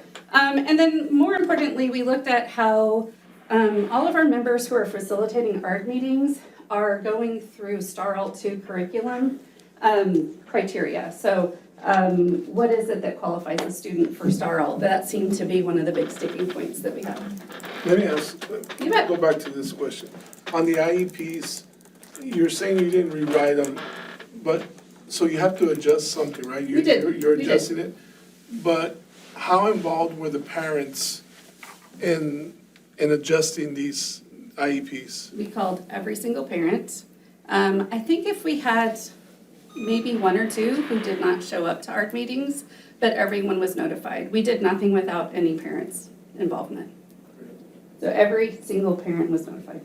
Lots of phone calls too. I know that I appreciate you being transparent about all this information because this is information that everybody needs to know about. So Yes. thank you for being Well, this is transparent. information, Kim, that we've never had before, and that's why this program on the special, when you came in and we met you, that's a game changer for us, because we didn't, I'm not gonna go backwards. You can't go backwards. Go forward. But, you know, it's something that our special need parents really, really need. And I know there's a long way to go because I get calls 2-3 times a day about something that's not right with our department yet. And my response to them is give her a chance. You know, I know it's moving in the right direction. I appreciate that very much. You know, and I do know it's going in the right direction. Thank you. But this is something that the word transparency really applies to you. And I want to just give you all the props for that, because I guarantee you, I, in 4 years that I've been here, have never been able to see where our wrongs were. I will. I've uncovered Thank you. a few. So moving on, we have procedural things and systematic issues. So in all transparency, we had some gray areas according to some of our staff members about what timelines were and dates for evaluations and that sort of thing. Moving forward, a timeline is a timeline and a date is a date. If it's in an IEP and that's the date in the IEP, then that's when your evaluation is going to be completed. I've put forth some structure and some accountability pieces for our department to ensure that not only am I notified whenever evaluations are completed, I can cross-check and make sure that they're completed on time and that they have been communicated with parents appropriately. Their operating procedures were not evident, to just be very blunt. I asked every single person in the district, I've asked principals, have y'all seen operating procedures, and they haven't. So I spent a great deal of time drafting operating procedures. They've been drafted, shared with everyone. If you are interested in some late night reading to put yourself to sleep, knock yourself out. And now I'm in that systematic process of updating legal framework with those because it's required. So that's a time consuming task because there's multiple areas you have to update. New evaluation, this is the real mud part. Last year, there was some guidance that said any referrals from the campus needed to be shelved. Just hang on to them until next school year. That was about 48, but then actually after I finished this, we found another filing cabinet that had more just this afternoon. So it's actually probably in the 60s of referrals from the campus that were held and put in a cabinet. That's not counting So does that mean those are kids that did not get services that they needed? What that means is someone on a campus So this is not, they're following directions, just so you know. There was a referral from a campus. It was approved. And then it was, hold on to it until next school year. It put us out of compliance on a lot of levels. And before you go any further, I really want to thank Mr. Van Matry for making this move, which I know it's hard for a superintendent to make such a move in a big department, because we do have a lot of kids with special needs and 504 programs and stuff. So we have a large, and had he not made the move to hire you and come forward and move forward, where would our kids be for another 2 to 3 years? So I really applaud you on just, it's tough, but making that decision to move forward and bringing us to where we're at right now. It doesn't sound good, No. but it has to go through here It to does. get better. It does. And I appreciate you trusting me with this, and I know I've told you that a million times. We're chiseling away, and that's really all we can do. Moving forward, which is a positive, right? I'm partnering with our principals for their MTSS. And specifically, Gabe and I, we have next Tuesday, all-day MTSS meetings at the high school to help fix that referral process so that moving forward, we just don't get in so much of the weeds. Can I just ask you something? When referring to things like, are you using acronyms? Oh, I'm so sorry. No, I may understand them, but, Okay. it's. Sure, I appreciate it, sorry. It's the multi-tiered system of support. And so what that means is when a kiddo is struggling, there's a campus-based committee. And that committee looks at interventions and challenges that help that kid do, just achieve better goals. You can have goals, you can have behavior plans, you can have all of the things in an MTSS or that multi-tiered system of support. With that, we're revamping the whole referral process. It doesn't need to, I was a gatekeeper for referrals, and I don't particularly care to have that burden, simply because, I met with a mom Friday morning, and the referral I got was very light, and the kiddo looked like the kid was doing a great job. And so I denied the referral because it didn't make sense. It's a straight A/B kid, and there wasn't enough information in that referral. And so I sent it back, and the mom called and was like, tap the brakes. I'm like, okay, tell me the rest of the story. And so I went ahead and I approved it because it turned into be a very valid referral, right? But I don't need to be the gatekeeper. The campus is the ones who are the expert on those kids. And I feel like previously the director was a gatekeeper for those referral to moving forward. And I want it to be a team approach because I'm just one human being, and I could very well get in trouble for predetermination if I deny or approve. So that's why we're shifting all of that referral process back to the campuses and working as a team. I have created a system of collaborative communication with our evaluators. We have a whole dashboard, so as I'm updating things and changing things, that meeting that should have been an email, they get an email, and then we go over it in the meeting just to make sure we hit it home. But they have a dashboard that is updated regularly that they can check and use, and feedback's pretty good on that one. And one of the big exciting things that actually saves us some money is the process for archiving and finalizing all of these ARDs was very 1985, to put it in any other way. But it was actually leading to some errors. So what was happening is an evaluator, whoever was facilitating an ARD meeting, they would print off all of this stuff, and bring this whole bundle to our clerks. And then the clerks would go through and scan, and they would scratch out page numbers and rewrite page numbers, and it just looked so very unprofessional But worse than that, they were making changes. So if they saw there was an error in an IEP, the clerks would just fix it. And that was one of those that I was like, stop doing that right now, don't touch a single thing. Clerks were also filling out restraint documentation, and they have absolutely no reason to even blink at restraint documentation. So some of those things we're kind of shifting, we're shifting gears a lot, and we're going all electronic. So if I finalize an ARD meeting, I archive it, and then I have a system to just send a PEMS sheet over to the clerk. She does her PEMS checks, move on. I am the one who says, this is an IEP that is worthy of a community, a committee action, right? And I'm finalizing it, it's done. I've checked my dates, I've checked my beginning and end times, all that. So that does a couple of things. It saves us a lot of money in paper, and it saves us a lot of money in mailing documents out because you can track them through our Frontline system. Frontline, you can document share things pretty easily, and you can see when it was sent, who opened it, and that sort of thing.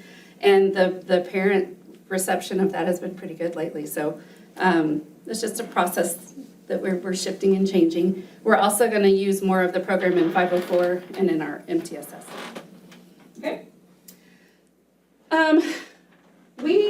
I inherited a grievance and a corrective action plan, but we are done. The student was taken care of. Bless him, is doing a great job. We do have new MDR procedures, so that's that manifest determination review. We have those new procedures, and these guys are phenomenal. I get called into staffing meetings all the time, and we talk about best ways to support these kiddos whenever they're struggling. Then we actually uncovered another issue that was very similar with another student, and quickly course corrected for that kiddo. And then we also got new legal counsel. So then roles and staff. So a lot of you know Carrie Brock. Everybody knows Carrie Brock, and she does everything. She is beyond a behavior and autism specialist. She is truly a SPED support specialist. So we revamped her role and made her job description actually match the job that she does, which is phenomenal. Then we've created a district diagnostician role, which is currently vacant. That is going to help. We are ever growing, but that will help with our compliance pieces that we have struggled with whenever we get that position hired. We have a slew of contract diags that are just working like freight trains. They just chug along and keep doing evals after evals. Like I had mentioned, our PEMS and our SHARS clerk, they're not doing all of the paper shuffling. They're just approving, moving on, and checking those boxes. And this week, we are restructuring our Frontline to give appropriate access to appropriate people. So if you are allowed access to make changes in the background, you will have that access. If you have view-only access, you will have view-only access. Some of the things I learned is some of our principals didn't have access. I think we got that sorted out. I'm like, that could be a problem. It could be problematic. Little things that I realized our gen ed or our special education teachers didn't have access to FIEs, so that full evaluation. So how can you make an informed decision about directions whenever you can't read that evaluation? So that's going to be opening up this week. We're in our PEMS week, so nobody's in the system messing around, so I'm back in the background rebuilding the city. Gen ed teachers will have access to Frontline because they need to see the things, all the things. That's about it. So where we are right now is we're still at the bottom layer, gal. We're working on getting those operating procedures and that departmental systems in place. I think we're doing a very good job at identifying those needs and then quickly course correcting. Fortunately, we have some parents that are just the kindest human beings ever, and whenever you call and you just say, I'm really sorry, this happened. And they have just been lovely, a lovely group of parents ever. Next, we'll talk about, we'll move on to building our staff capacity, but right now we have to get some compliance pieces just solidified first. But then we'll talk about that implementation of those IEPs and really get those gelled well. And then we can start building on curriculum. It's a multi-year plan, building on that curriculum and really digging in and supporting our kids where they need that support the best. And then we'll have this total LRE compliance. It is just a step of a process. So, okay? I have a question on, Yes, sir. like on the IEPs. I mean, it's great for the principals and the administration to know, okay, this kid has an IEP and stuff, but on the general ed teachers, it doesn't do any good to have the IEP if they don't understand how to read it and how to perform, how to, enforce that IEP, because, you ask them, well, have you read the IEP? Oh, yeah. Yeah. Well, if you read the IEP, then you should would know, understand, you would right. understand where he should be, and a lot of times that doesn't get all the way across. Correct. So, in the principals' meetings, they were lovely and let me come along. I got an invite, which was fun. I heard about the invite. I felt so special. But it was actually I felt like it was a super collaborative meeting, that it was, where are we going? What was it? I mean, I think Gabe even said, like, I needed this, I needed to know. We'll get teachers trained, and that is in the list of things. That's the biggest thing. Yeah, it's just, I don't want to throw too much at too many people at one time, because it's a lot, and it's been very systematic and structured on how and when and what do I do next. Lots of, am I on the right track, and lots of, does this make sense, and are we growing in the right directions? I didn't want to come in too hot, but I've had to kind of do some hard course correcting. So. Well, I think all of us would agree on this. I have to commend you for revamping that whole, practically that whole That's tough. program. Because it's been off for many years. And so that's a lot of work, but it is structured and family friendly, where they can understand their rights and they can understand what they need to do and how they need to get access to a referral if they feel like their child is in need of special ed services. So I commend you for doing that. That's a lot. Thank you, I appreciate you recognizing that. And it really makes it easy because, I had a few calls before, you need to ask this question, you need to ask this question.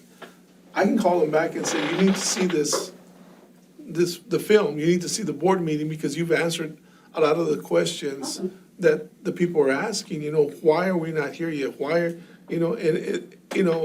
it's emotion, it's progress, but people don't, especially when it comes to their kids, it's hard to be sitting waiting when for the past few years it's been nothing happening, right? So that's what I talk about transparency. When we have a director that comes in here and says, here are the problems, and I'm fixing them, it's easy for us to go back as board members and tell the community, all you have to do is watch this board meeting. Because and give you a call, but she explained where we're at, what's the process, and where we're going.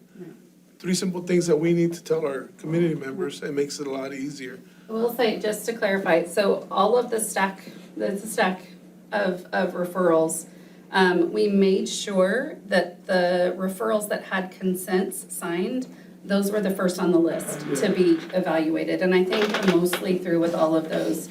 We are so far out of timeline, and it's rough, but we're trying to, as soon as we get going, and we found some from 2022. And you're right about the parents. The parents are very understanding. They're so lovely. If they get that call. Sure. And if they see the progress, and if they even hear about it. Right. That's what they want to know. It's Right. okay, you know what? We can deal with what's happened. And as long as we know we're moving forward, we can deal with it. And that's what I'm trying to tell you, this is great, because I've never seen that in 4 years that I've been here. Well, thank you. And Thank this you. is a population where these kids are, they don't have a voice. No. And they have to have an advocate, and the parents can advocate, but they don't know, you know. They don't know what to they don't- advocate yeah, for. Exactly. So, One of my favorite things is to partner with parents and guide them. That's not always the way. I don't believe that it is an us against them whatsoever. I believe it's a we for your kid. There's no other way around that. And I'm also, I've told Mr. Van Matry, I don't have a hard time saying I'm sorry. Kind of getting tired of saying I'm sorry. But I don't have a problem saying I'm really sorry. And how do I correct it, and what can I do to make it better? So. and the truth is, the reality is, we're gonna continue to have an increase in special ed kids. That's just We are. the reality. So, this is great. This is putting Thank you. it. I appreciate it. Well, for the first time presenting in front of a board, you did it. Absolutely.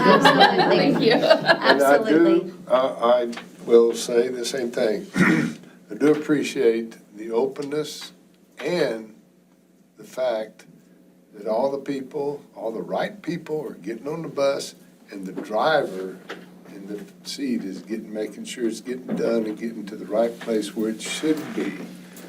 Yes. To affect and to help those students, all of them, that need that help, and helping the parents understand that process, along with the campus And these guys administrators have been tremendous. and Giving me background that I didn't have. What's the story on this?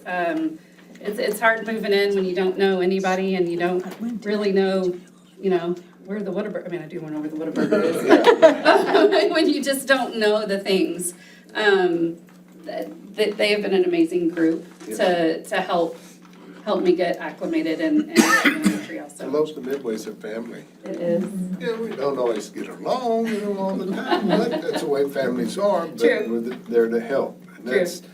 you got a good group of people there and everything. Awesome. So Thank you.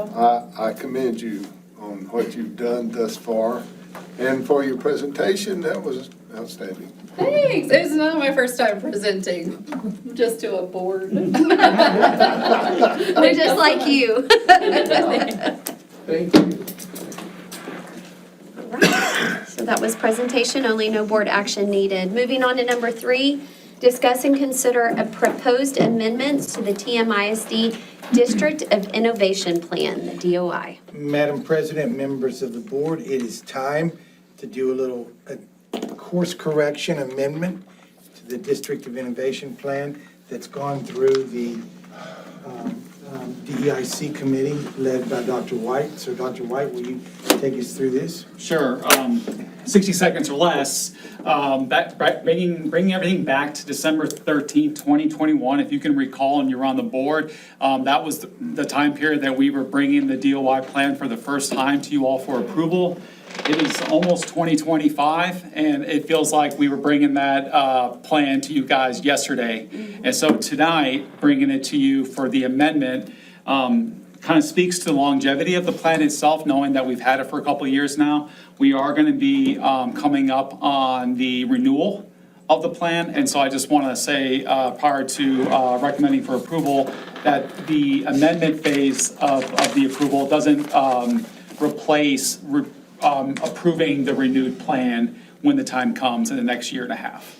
And so tonight is strictly just approving additions or changes. And at some point soon, in the next year and a half, like I said, we will bring the entire plan back for that 5-year renewal. And so tonight, based on the last DIC meeting we had, which is when we convened the DOI committee, and we looked at a couple proposals for some changes. The first one being state certification requirements. There was a proposal to add languages other than English and fine arts.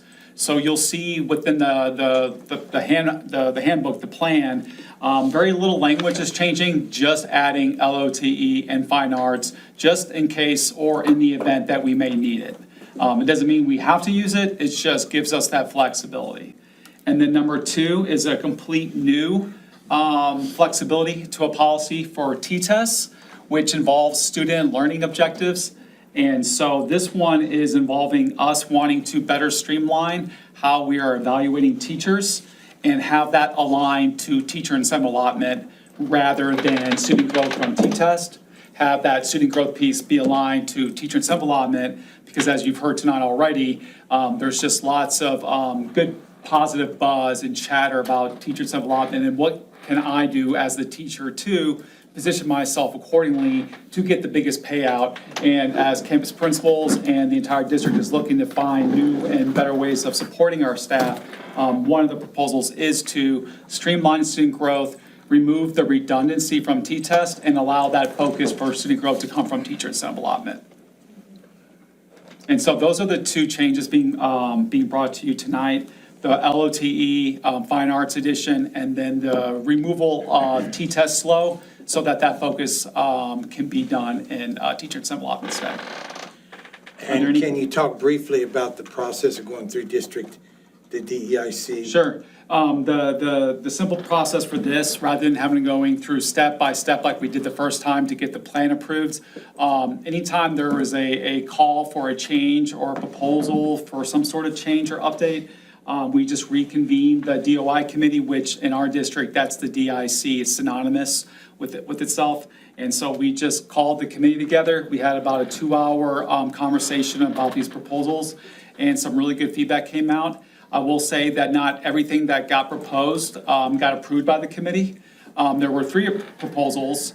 2 were approved. The one that was not was the proposal to eliminate the 80-20 counselor calendar tracking time kind of requirement from TA.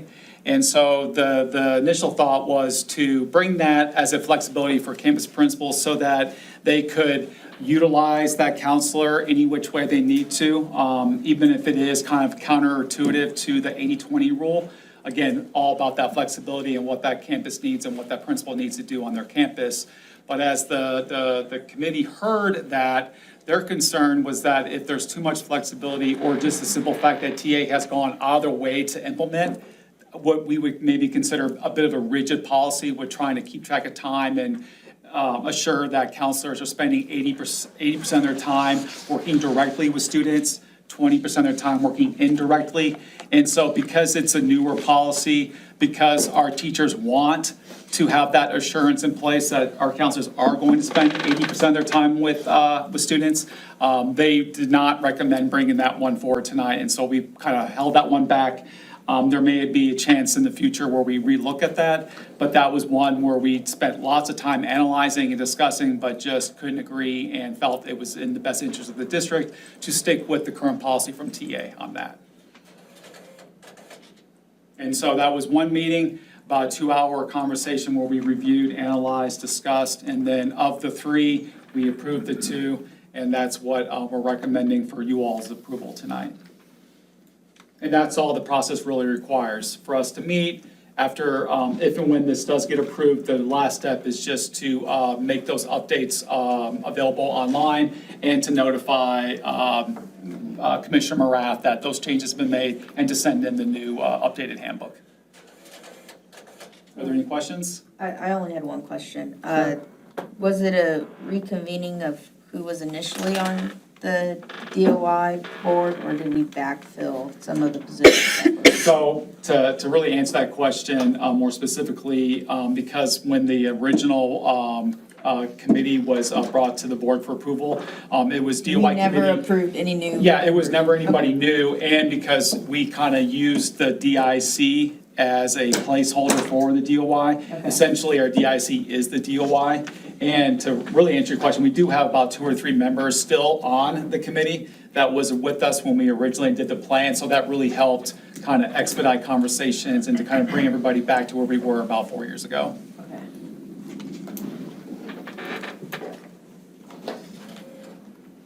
Any other questions? Madam President, members of the board, it is the administration's recommendation that the board approve the proposed amendments to the TMISD District of Innovation DOI plan as presented. I have a motion. Who made the motion? second made by Paul. And a motion made by Leo and a second by Paul. It is the administration's recommendation that the board approve the proposed amendments to the TMISD District of Innovation DOI plan as presented. All those in favor? None opposed, motion carries 6-0. Moving on to number 4, discuss and consider approval of resolution in support of legislative action to increase school funding. Madam President, members of the board, at the latest superintendent regional meeting, it was brought forth to ask our boards to adopt a resolution that supports legislative action to increase school funding. As you know, we haven't received any increase in the basic allotment since 2019. And if we can, as a region and as a state, send a message through you, that could be a very positive step. I agree with that 100%, maybe 200%. Yeah.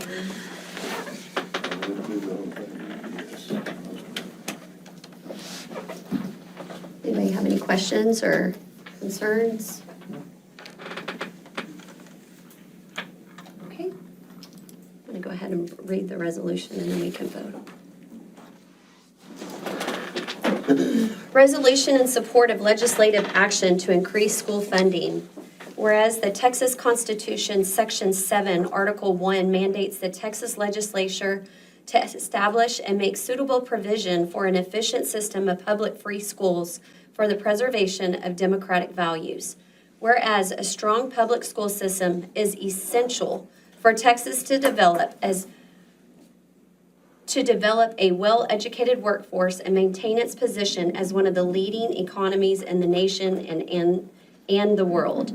Whereas the Texas Foundation School Program, FSP, is the primary mechanism through which the state ensures the equitable distribution of funding to public schools, supporting the maintenance of operations, M&O, and interest in sinking, INS, of school districts.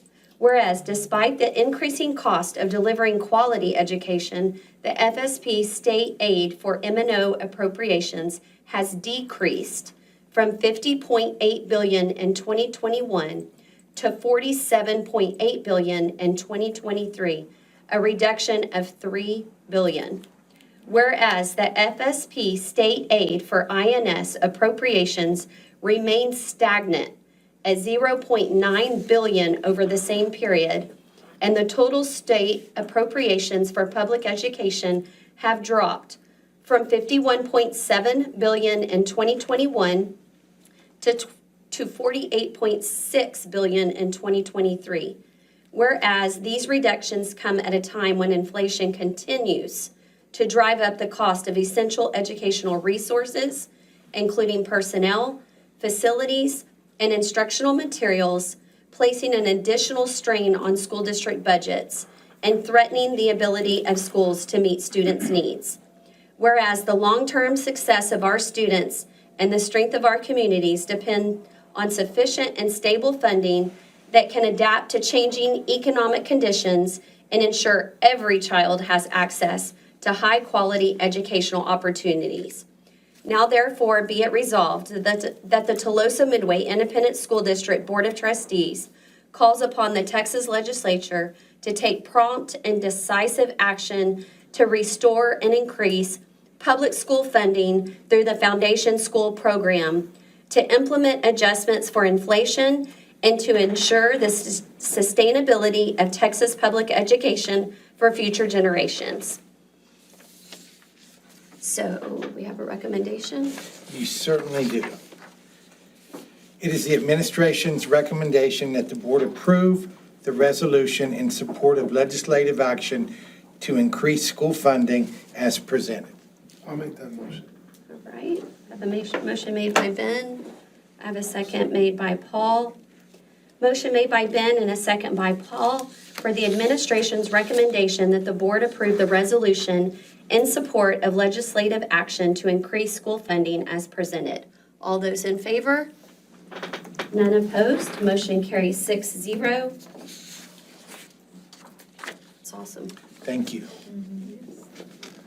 Right, moving on to number 5, discuss and consider to approve public purpose resolution regarding specific early release days. Madam President, members of the board, it is illegal to give public funds a gift to either employees or anybody. We have 3 early release days embedded in our calendar, primarily for football games and graduation. What we want to do is release staff when students are released, so people that are going to the game will have ample time to travel. And when we have homecoming, we know that they're working late at night. We cannot pay them without a resolution adopted by the Board of Trustees. And so that's what I'm asking for tonight on their behalf, that you approve a resolution for public purpose, resolution regarding specific early release days. And October 25th is not just an early release date, it's a full day, so does that need to say something They- different, or? They will, students will be full day, but staff's coming half a day. Okay, okay, Yes, and we don't pay our students, so we'll be all right. correct.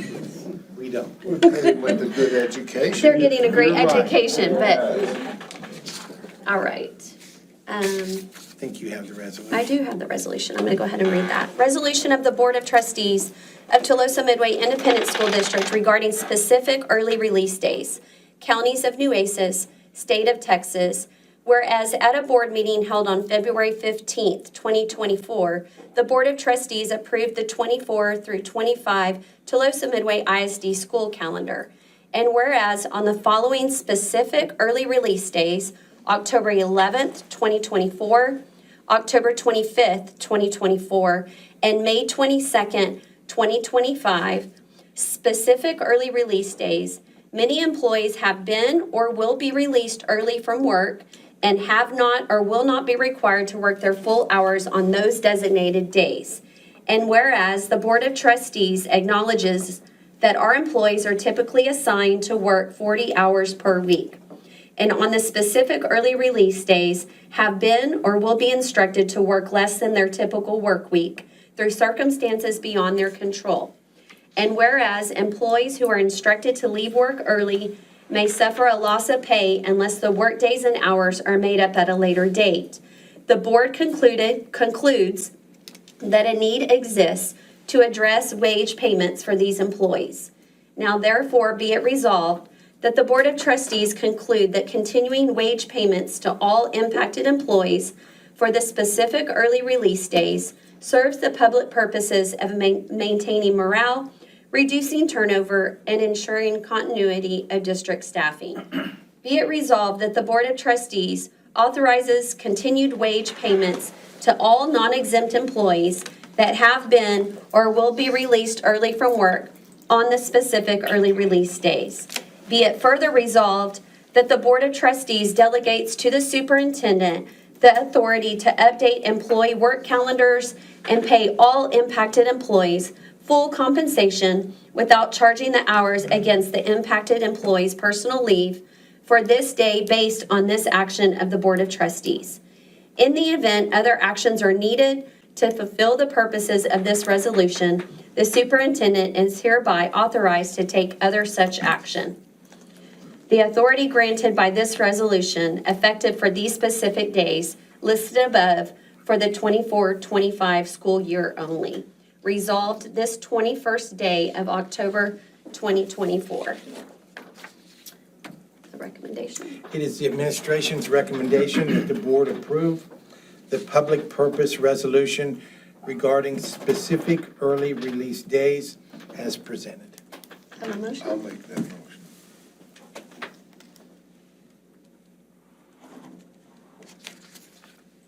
Ben, you'll second.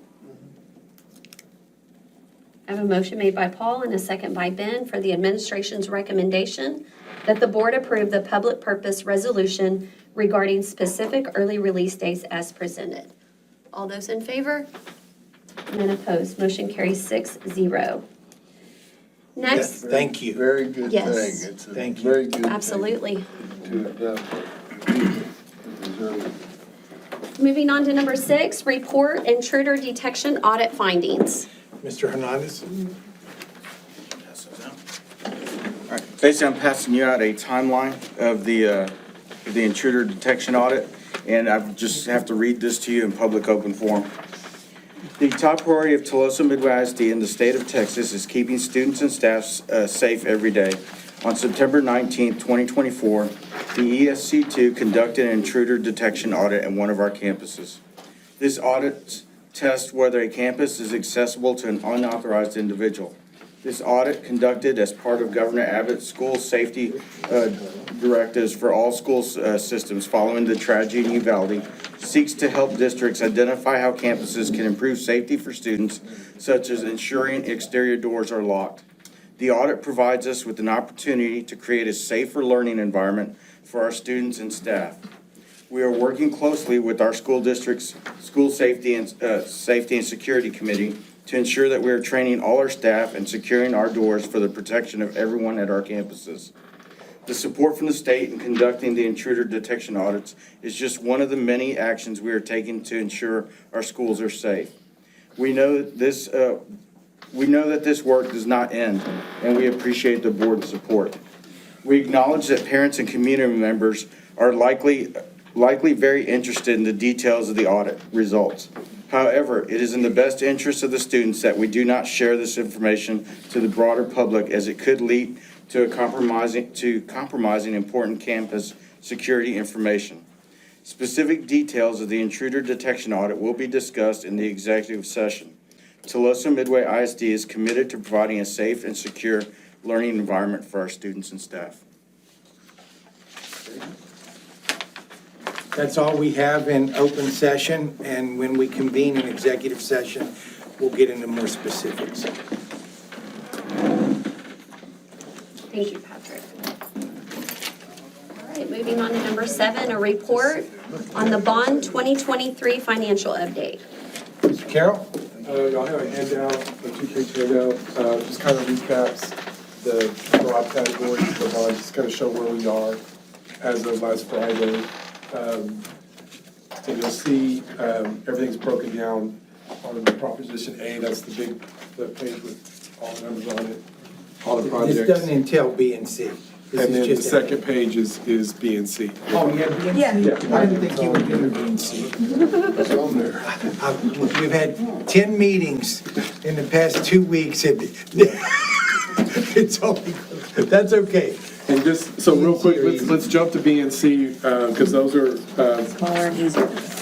Prop C is pretty much 100% done. There's only 13,000 left in that. As you know, the baseball field's done, softball field's done, all the tennis improvements that were scheduled are done. We did some other minor repairs to some of the stuff around the tennis courts.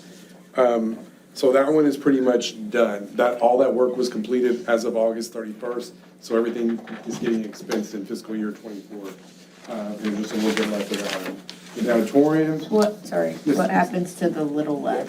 we'll have to figure something. If something we need that pertains to tennis, baseball, softball, we can spend that money. It will get spent fairly quick. It'll have to be something that, if it costs, something that costs more than $13,000, Patrick's budget will have to make up the difference. We can't use anything that we- any of A or B for any of C.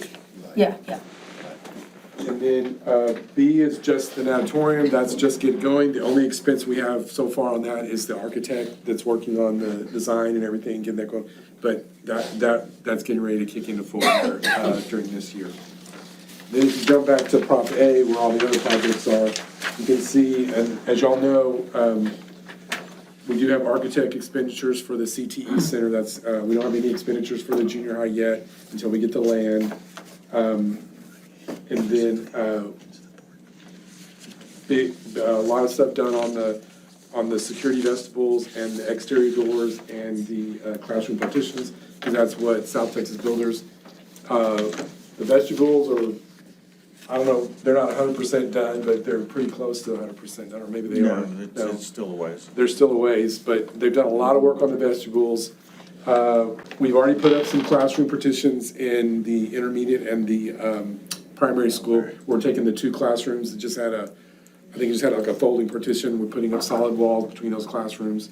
And I think we still might have a couple of classes at high school. How many do you have at high school that we need to do? That many? Well, it's a quad. Yeah. So they're both in quads, so Okay. it's Yeah. 4 classrooms per quad, upstairs, downstairs, 8, about 12. We'll be doing those. And the exterior doors, they just really started full force, starting to replace all the exterior doors. I think they started primary. So that's just getting underway, to get that done.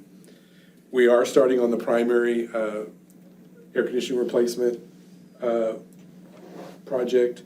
And then the buses did come in, our new buses did come in. Yay. Our, Is there a reason we only did 600,000 versus 1 million, or? I think we're still waiting on. You want to space out the purchase. We don't Yeah. want to buy 10 buses at once, because then all 10 fail at the same time. Yeah. So in a year, We're we'll spreading it purchase out. another 3 or 2 or 3. We did have not the Suburbans. the Expeditions. Expeditions came in.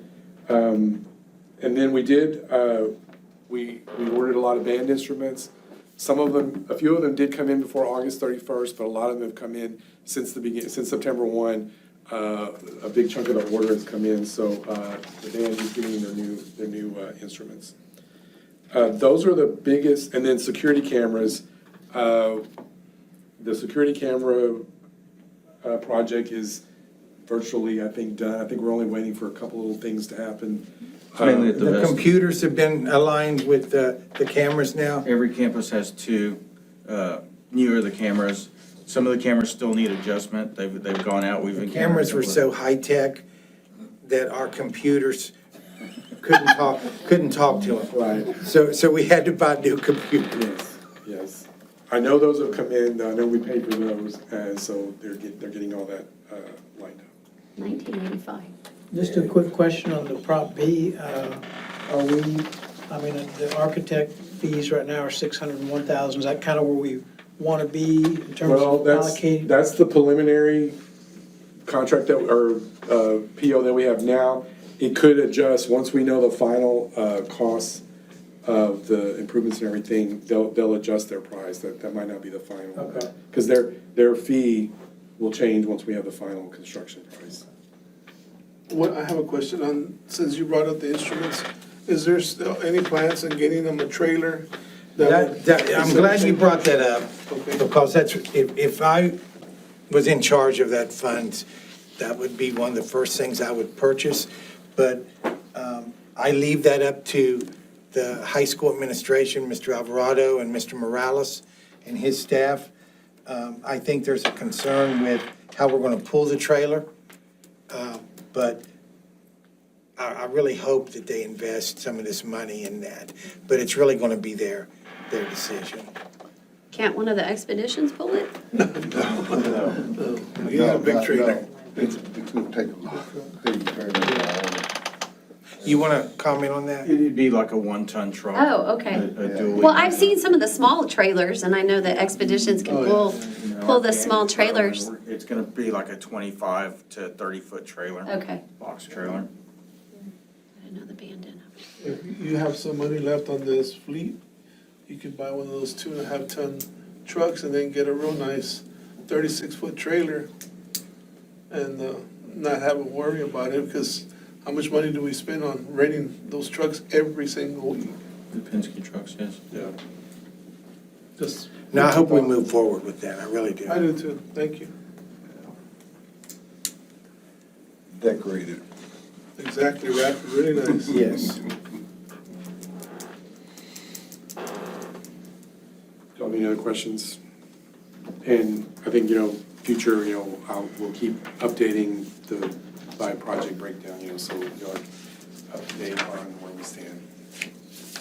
The next big thing, obviously, is we got into land, so we can move forward. Just a kudos to Philip and Patrick, we're not using any sort of construction manager for procurement and all of that. And it's a lot of work, but we're saving a lot of money by not doing that. And I will point out, if you look at Prop A, if you look at the bottom, we sold 45 million the first sale, 32.2 was out of Prop A, because we're considering the 45 million, the 7.8, and the 5 for B and C. That was part of it. So we've got 625 million of approved bonds that have not been sold. And then what hasn't been budgeted is the interest we earned this year. We earned almost $1 million in interest in the building funds. That's the 949,000 there at the bottom. So that hasn't been added to the budget yet. Excellent. That's awesome. We're Yes, gonna thank need y'all. every penny of it Yeah. for the two big projects. Yeah. Most definitely. Lamppost. Thank you, Phil. And that was presentation only. Moving on to number 8, report on the food service survey.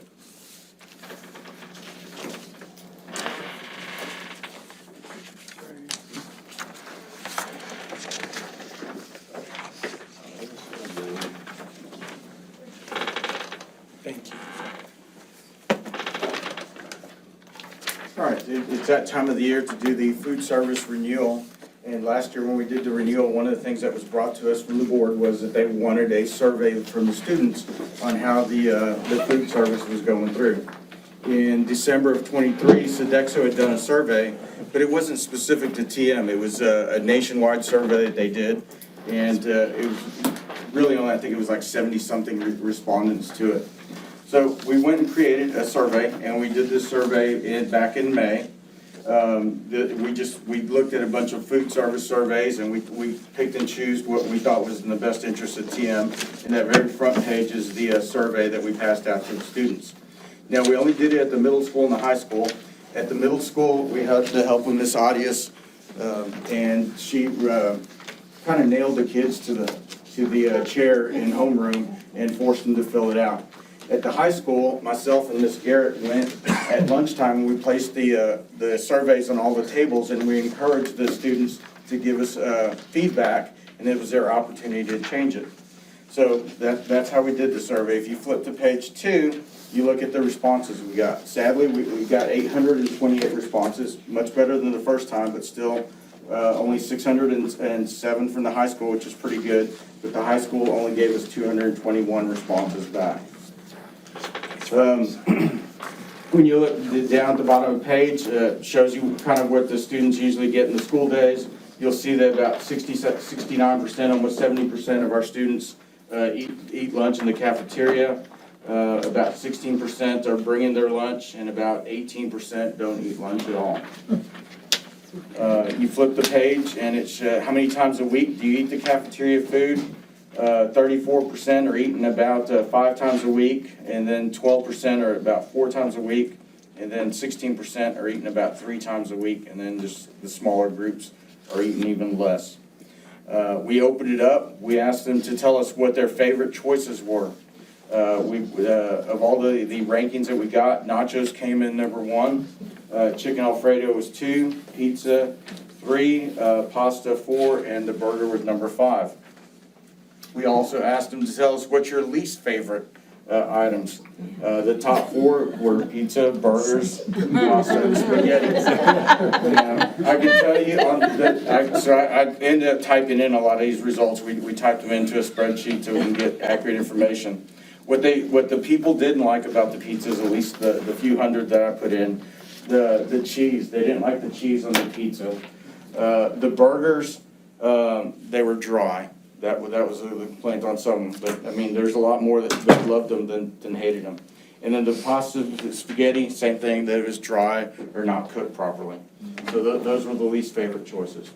So we also asked them on items to add. And I really thought that Chick-fil-A and Raising Cane's were gonna make the top of the list. But no, once we sorted out the spreadsheet, strawberry milk was number 1, more fresh fruit, wings, desserts, and mac and cheese. The strawberry milk, we did add it here briefly. It made an appearance shortly, but the problem was the recipe was congealing, and it was turning into like strawberry yogurt. So we had to That's pull. the biggest student issue with cafeteria, particularly with the younger kids. They want strawberry milk. As soon as I get the formula corrected and we get it back out, I'm sure they'll be happy. Now, the item that didn't make a list, but I wanted to point out to Sodexo, that wasn't on there, items to add, a lot of them were asking for water instead of milk. So I don't know if that's, I know we can't do that, but I thought it was kind of interesting that the students were asking for water instead of milk. But we can't offer it as a beverage replacement. And that's a takeaway, that when I get to the end of this, I think we're Use going to fund have to do. balance to buy the food service fund balance that we have. We can't use fund They can bring, balance. sir, that's a USDA rule. Okay. How weird is that? How do we change That's USDA? not healthy. Well, The water's not healthy. You might be able to make some waves for us. Yeah, I mean, that's bizarre. So then we also asked, things to change, and we asked, and we got the top 10 list, and when we go through some of the specifics questions, you will see is everyone wanted bigger portions. That was common throughout. And again, those are regulated by the USDA and TDA. More flavor, seasoning, better, fresher food, food that's properly cooked. Of course, it's all properly cooked. More options, better line management, and we can work on that. Warmer food, better trays. Those were things that we received in the surveys. All right, just going to some of the survey questions on the next page and how they start. Is the food fresh? Is the food fresh? About 303 agreed versus 231 that disagreed. The food tastes good. It was 341 that agreed and 179 that disagreed. Does the food smell good? That was pretty much a wash. It was 273 that agreed and 226 that disagreed. Well, I don't agree that that's a wash, because if it doesn't smell good, 200 people, Yeah. that's not good at all. Well, I meant like. No, I get what you meant, but, looking at it from this side, that's not a, Yeah, that's not a good one. that's not a good one, no. Yeah, I disagree. When I walk into the kitchens and I smell the food, it's appealing, so we can look at that. And then the one that we definitely got a really strong response. I get enough food to fill me up. It was an overwhelming no. It was 312 to 268. That was one of the stronger ones. The food is properly cooked. Again, kind of close there, 302 to 230.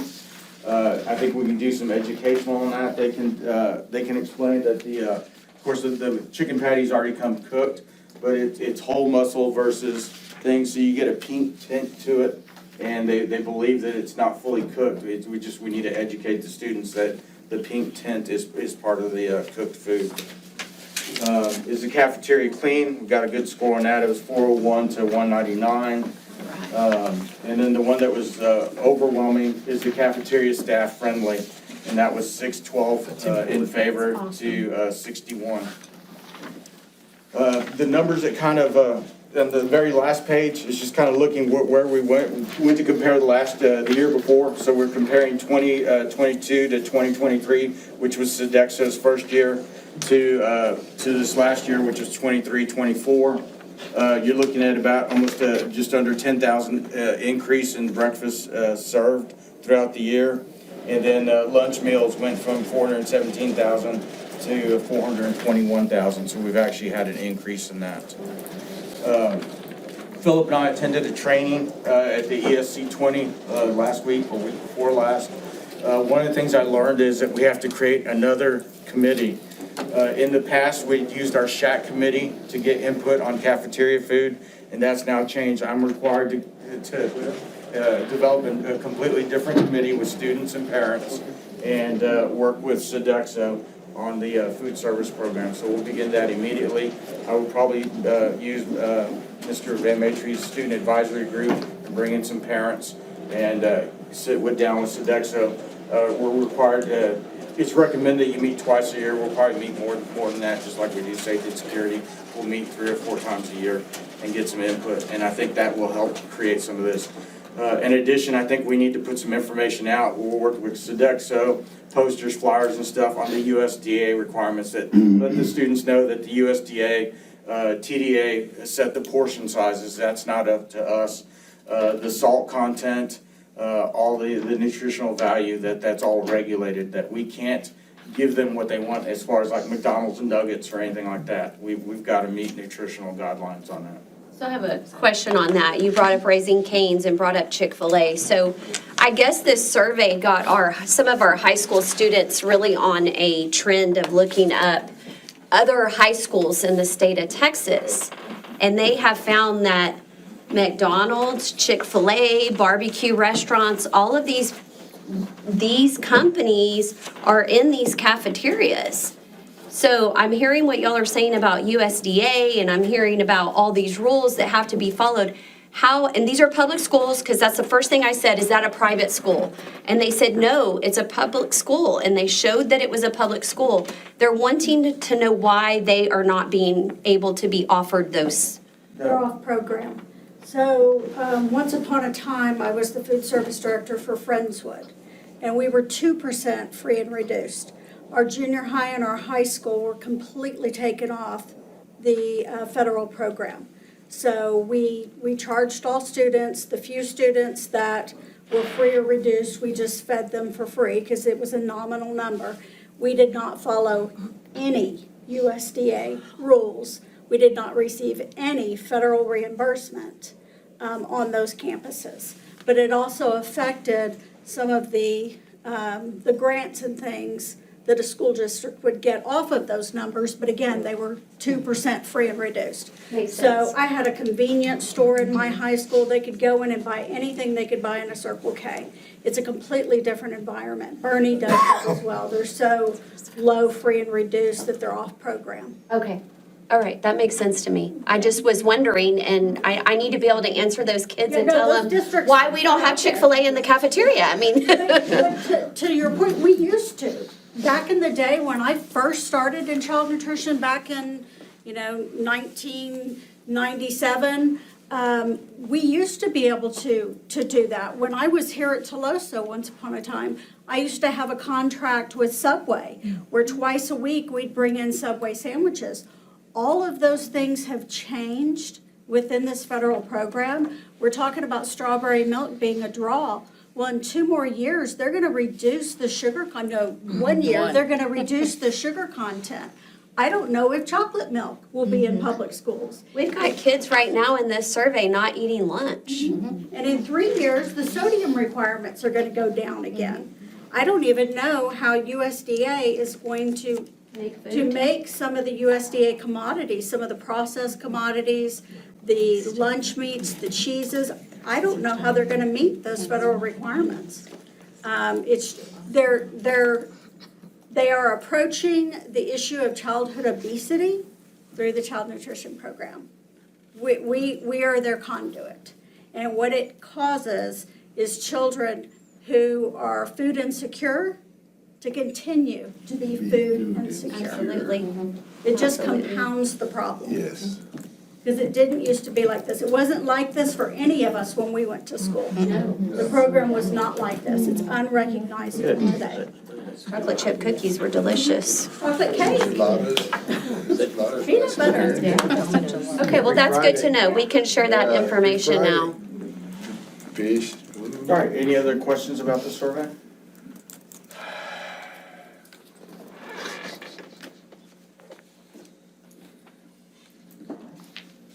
Tell them to bring their own salt, right?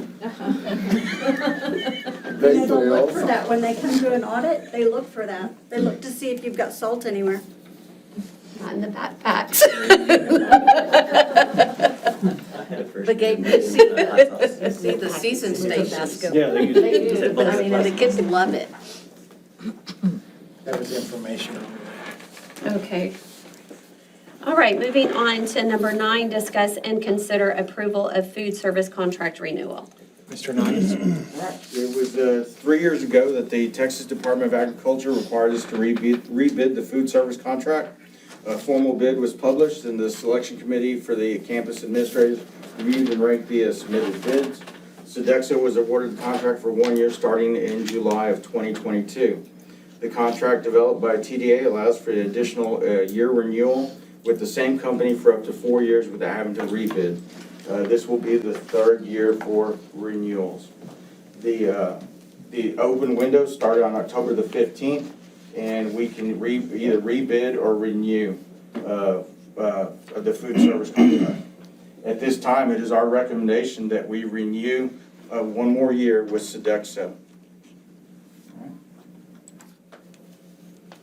Are there any questions? Questions, discussion? The recommendation. Madam President, members of the board, it is the administration's recommendation that the board approve the food service contract renewal as presented. Do I have a motion? I'll make that, Leo made a motion, Ben seconds. I have a motion made by Leo and a second by Ben for the administration's recommendation that the board approve the food service contract renewal as presented. All those in favor? None opposed, motion carries 7-0. Congratulations. Gonna improve, right, on some of those things? We will improve, we will always try and improve, and we are always open to suggestion and collaboration. Good. I just have to give a kudo. They served on our half day, we had to give a fast lunch, and they ate the classroom, the kids loved it. They fed 780 students in 21 minutes. And I was one pushing, I was like, all right, let's go. They were having so much fun, but the ladies, and the gentlemen, they were all prepared to do it, and they had such a good time, and we gave a shout out to them, and they were so happy, but it's great customer service in our cafeteria every day. Well, that showed on the survey. Yeah. Thank you. Yeah. All right, moving on to number 10, discuss and consider approval of delegation of authority to superintendent under Chapter 49. Mr. Carroll? This is unfortunately annual requirement. We are subject to recapture under Chapter 49. So every year, what they require us to do is for y'all to approve this paragraph. You're basically delegating the authority to Mr. Van Mitri to do this. Once you do this, and once I get the minutes from this meeting, I'll upload them into Teal, into TEA, to basically start the process. We're basically giving the state permission to take some of our money back, but this is what we have to do, unfortunately. So there's boilerplate language where you grant Mr. Dimitri the authority for them to take our money. So any questions? This is a annual, unfortunately, an annual rubber stamp thing we have to do. Otherwise, we're threatened with consolidation, detachment of property, and other things like that, so. Yes. Oh, he wants me to read it that way? This paragraph? Okay, Read them both. I'll wait till they, are you through with your? Yes. I don't know now, since we did B and C, I'm hesitant. I thought we were just doing A. Any discussion? Madam President, members of the board, for the 2024-2025 school year, we delegated contractual authority to obligate the school district under Texas Education Code TEC 11.1511 subsection C4 to the superintendent solely for the purpose of obligating the district under Texas Education Code 48.257 and Texas Education Chapter 49, subchapters A and D, and the rules adopted by the Commissioner of Education as authorized under Texas Education Code 49.006. The authority includes approval of the agreement for the purchase of attendance credits. Which is fancy language for recapture payments. Yeah, that's fancy words. Do you have a recommendation? I do. It is the administration's recommendation that the board approve the delegation of authority to superintendent under Chapter 49 as presented. I have a motion. I have a motion made by Paul and Stella. I'll second that. I have a second made by Ben. I have a motion made by Paul Mastella and a second by Ben. It is the administration's recommendation that the board approve the delegation of authority to the superintendent under Chapter 49 as presented. All those in favor? None opposed. Motion carries 7-0. Moving on to number 11, this is a report, board debriefing and discussion on recent TASA/TASB Convention and MOSBA Conference. So those of you that attended those conferences, if you want to share. I will. On the MASBA stands for Mexican American School Board Association. And this year, it was really awesome to see. They're getting really organized. It was gone for a little bit. They're getting back organized.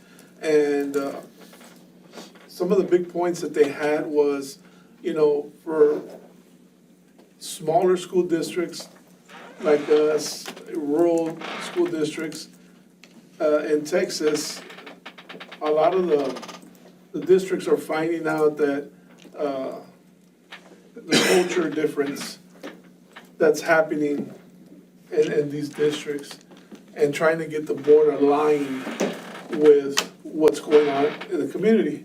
So I figured that was, you know, something that's happening with us, being that we're,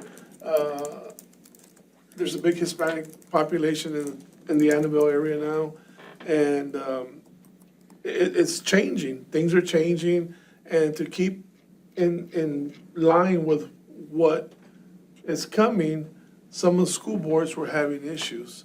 And so it's just a work in progress with some of these districts. Another thing they had was, of course, their big push on the school vouchers, how it would create a lot of havoc in the school systems. That was something they were pushing. And but all in all, they had some great presentations. They had something that I wish that TM would get more involved with these organizations. And I brought this up to Mr. Van Matry, and I know that budgets are tough right now and stuff, but they're bringing all these schools from West Texas, the Rio Grande Valley. They brought in all their mariachis. West Texas had A big contingent. 5 or 6 school districts, and all their school districts brought in all their mariachis, and they all played together. It was just awesome, and unifying all these districts and working with other school districts is what MASBA is really trying to push and stuff. And of course, you know, more funding for our schools. That's what they're pushing. And I saw that at the TASB conference also. Great. They had multiple schools. Multiple schools performing, and one of the big, I think every district's big push, like what we did tonight, is school funding. And we need more money for our teachers, and that's something that we just need to go out and bat for. And but the TASB convention was really nice. They had good speakers. That school system had the Jetsons type of theme for all their students. And it was from Humble School District, or was Humble or Tomball, but it was. Well, it was Tomball because that was the one for the superintendent. Yes. Last year. And her organization just put on a phenomenal show. I just, hope budgets get better to where we can showcase our kids and let the whole state of Texas know that, hey, TM doesn't fall behind anybody. We could go and compete with our mariachi groups, our speech and debates. I mean, their speech and debate kids are the ones that narrate their whole system. You can tell it's their speech and debate because they're on point, man. It looks like these are college kids, and they're ready for any questions and stuff. But great time, great sessions. I mean, I could sit here for a couple hours and talk to you all about the sessions, but the bottom line is funding for schools, and that's what we need to worry about right now. So, Paul? You want to say about MASBA? Sorry? Did you want to say No, anything I mean, about and this might be I know this is kind of I don't know, one of the speakers was, she was a Latina lady that was one of the first writers for the Wall Street Journal. for the LA Times. And she wrote a book about immigration, and she had a really dynamic presentation that lasted about an hour and 45 minutes. And it's really sad, to hear so much negative, and I'm not trying to get political here, I'm just listening to her story because she's saying most of these are kids coming over here that are unsupervised. Most of them don't make it, and she went down there to follow the journey of some of these kids. She wrote a book about it. I mean, it was pretty emotional, and she was just saying that a lot of these kids have trauma, and she said most of what they need is legal services because they're either not of age or they need trauma. And it struck me because my children, well, my daughters she just passed the bar, so she's an attorney. And thank you, and my other two daughters are going to psychology. And they want to be a psychiatrist and a professional counselor. So I just thought, well, that's kind of where the work is going to be, professional work, and that's kind of where my girls are. Anyway, it was a very emotional journey that she took us on, and I thought that was the highlight for me. I mean, of course, that didn't have a lot to do with school, but there was a lot of other education, as Ben was saying. So anyway, it was a good show. Well, I didn't get to go to MOSBA this year, prior engagement, but I did go to the convention, and much of what Ben said was, many of the sessions I went to, that was one of the topics, funding for public education. And what people can do, we as board members and citizens and administrators can do and get in contact with our representatives up in Austin and let them know. I mean, we've got a surplus up there, and they're harming our students, our kids. It's not right. But anyway, the performances were excellent, as they always are, and like you said, one from Tomball, my goodness. That was something else, but it's a large school district, but they had a very, very well-organized program.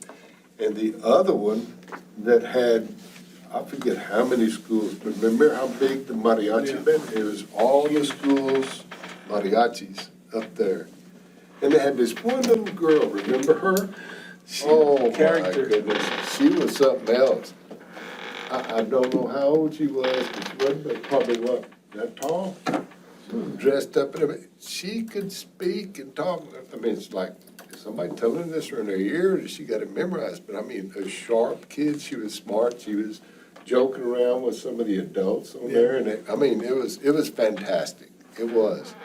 And another one of them was the guy that was a Latino that was an astronaut. Remember him? Yeah. That was a good one. His path that he took to get to where he was, and how many times he had applied to get in the program and was always rejected. But somebody, it was his wife, finally, remember? She said, he just did the thing where he said, do it. So he did it, and he got in. So, persistence, Never give up. Never give up. Churchill said that. And one of the other things is, like, I did go to some special ed sessions, and there are some things that are going to be new that are coming out, and they're talking more about dyslexia and everything, so that's a good thing. And I always go to the TASB Legal Services Legal Update, and they do it as a game show. And they do an outstanding job. They dress in costume and act funny, but they get the point across. And they keep you interested. Yeah. And you pick up on some of the stuff, and it's very interesting. But I tell you, it was an interesting convention. And the one thing that I was happy to, I was delegate for, a Region 2 from Tolosa Midway. And we're getting close to the end of it. And TASB, the different organizations within TASB, are going to give out $10,000 and $1,000 scholarships. And they started naming off all these schools. And I'm sitting there talking to this guy sitting next to me. He said, Tolosa Midway. And I went, and he said, hey, that's you. And I went, yeah.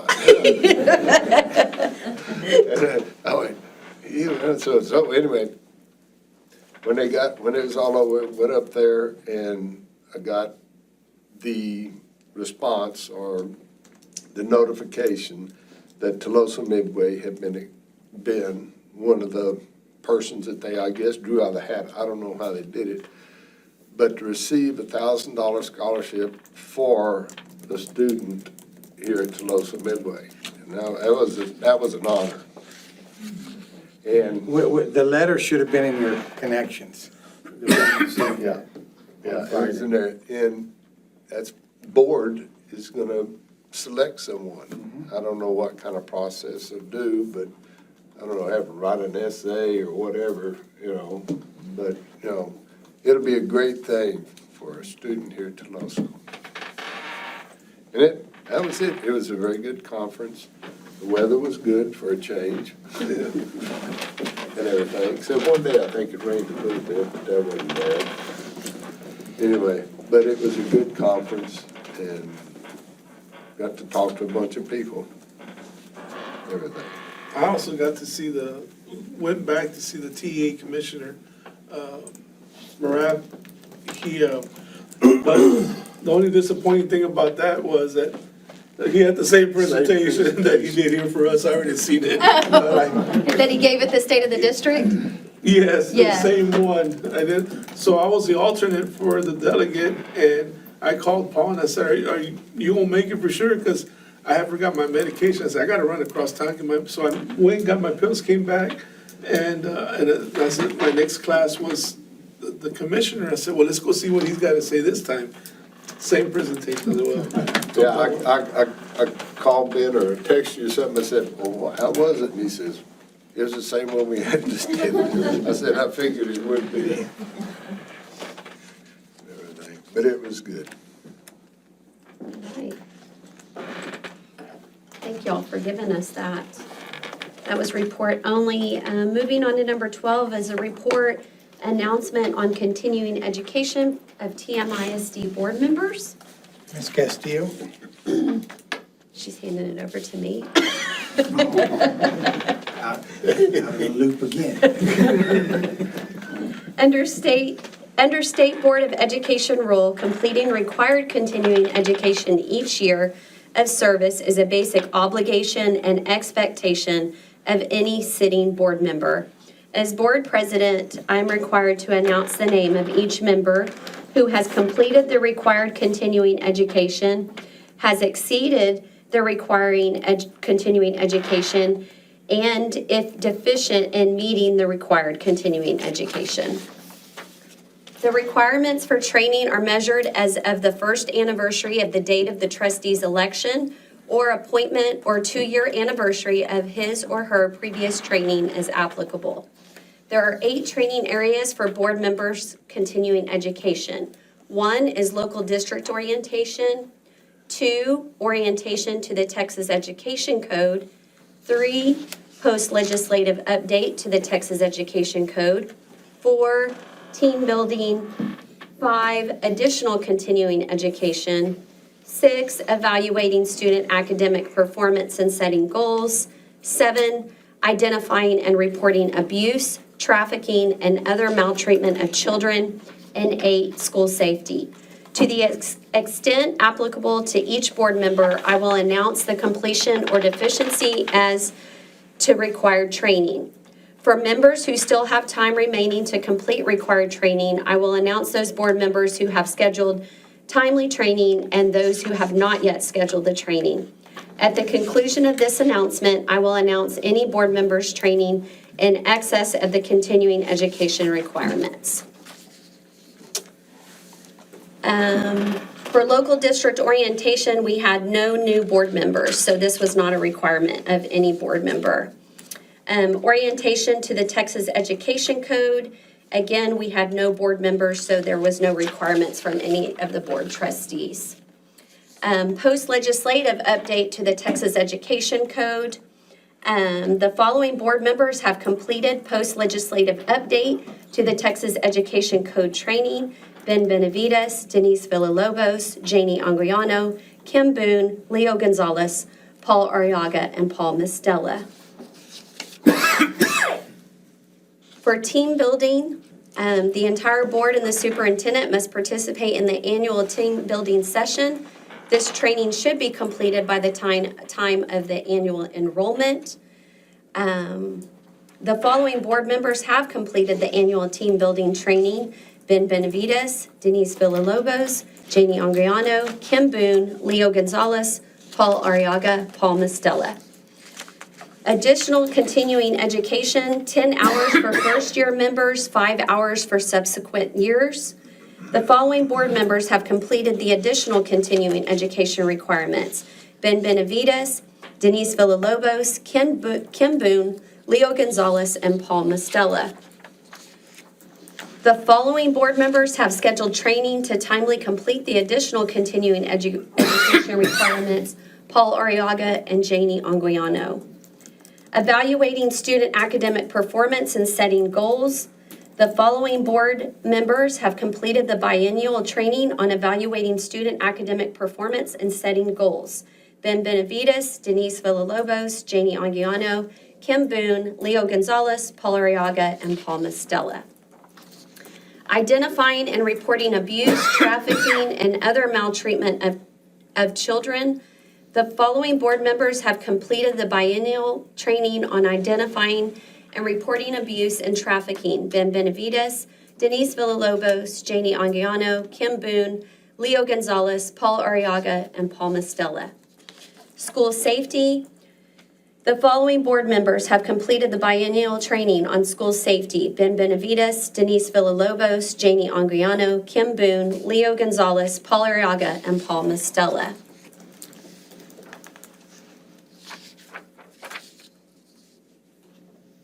Exceeding required continuing education. Board member Ben Benavides exceeded the required amount of continuing education training by 24 additional hours. Board member Denise Villalobos exceeded the required amount of continuing education training by 14 additional hours. Board member Kim Boone exceeded the required amount of continuing education training by 6.5 additional hours. Board member Leo Gonzalez exceeded the required amount of continuing education training by 10 additional hours.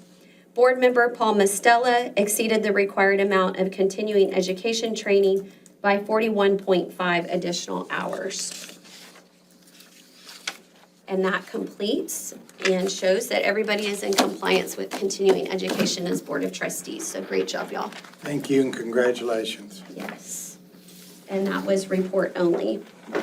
Next is our discuss and consider approval of consent agenda informational items. Number 1, check payment register. Any questions?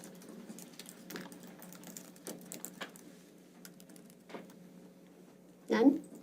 Number 2, financials for 2024.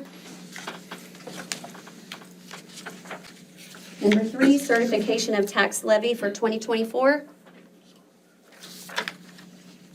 Number 4, enrollment report. Number 5, regular and special called board meeting minutes. Do you have an administrator's recommendation? Yes, ma'am. It is the administration's recommendation that the board approve the consent agenda items as presented. Have a motion? Motion made by Ben. Second? Second by Paul Arriaga. I have a motion made by Ben and a second by Paul. It is the administration's recommendation that the board approve the consent agenda items as presented. All those in favor? Motion carries 7-0. Enrollment's coming up slowly, right? Yes. Yeah, we're close to 50 now. That's At 94%, that's $500,000, I know. which is good. Yeah. All right, the board will convene in closed meeting as authorized by the Texas Open Meetings Act to discuss items allowed by the Texas Government Code, Chapter 551.071-.076, .082, .0821, .083, .084. It is 8:40 at the pleasure of the board. Do y'all need a break? Or do y'all want to continue on? I got it too. 5 minutes? Okay, the pleasure of the board. We'll be back We'll do personnel first. into closed session at 8:45.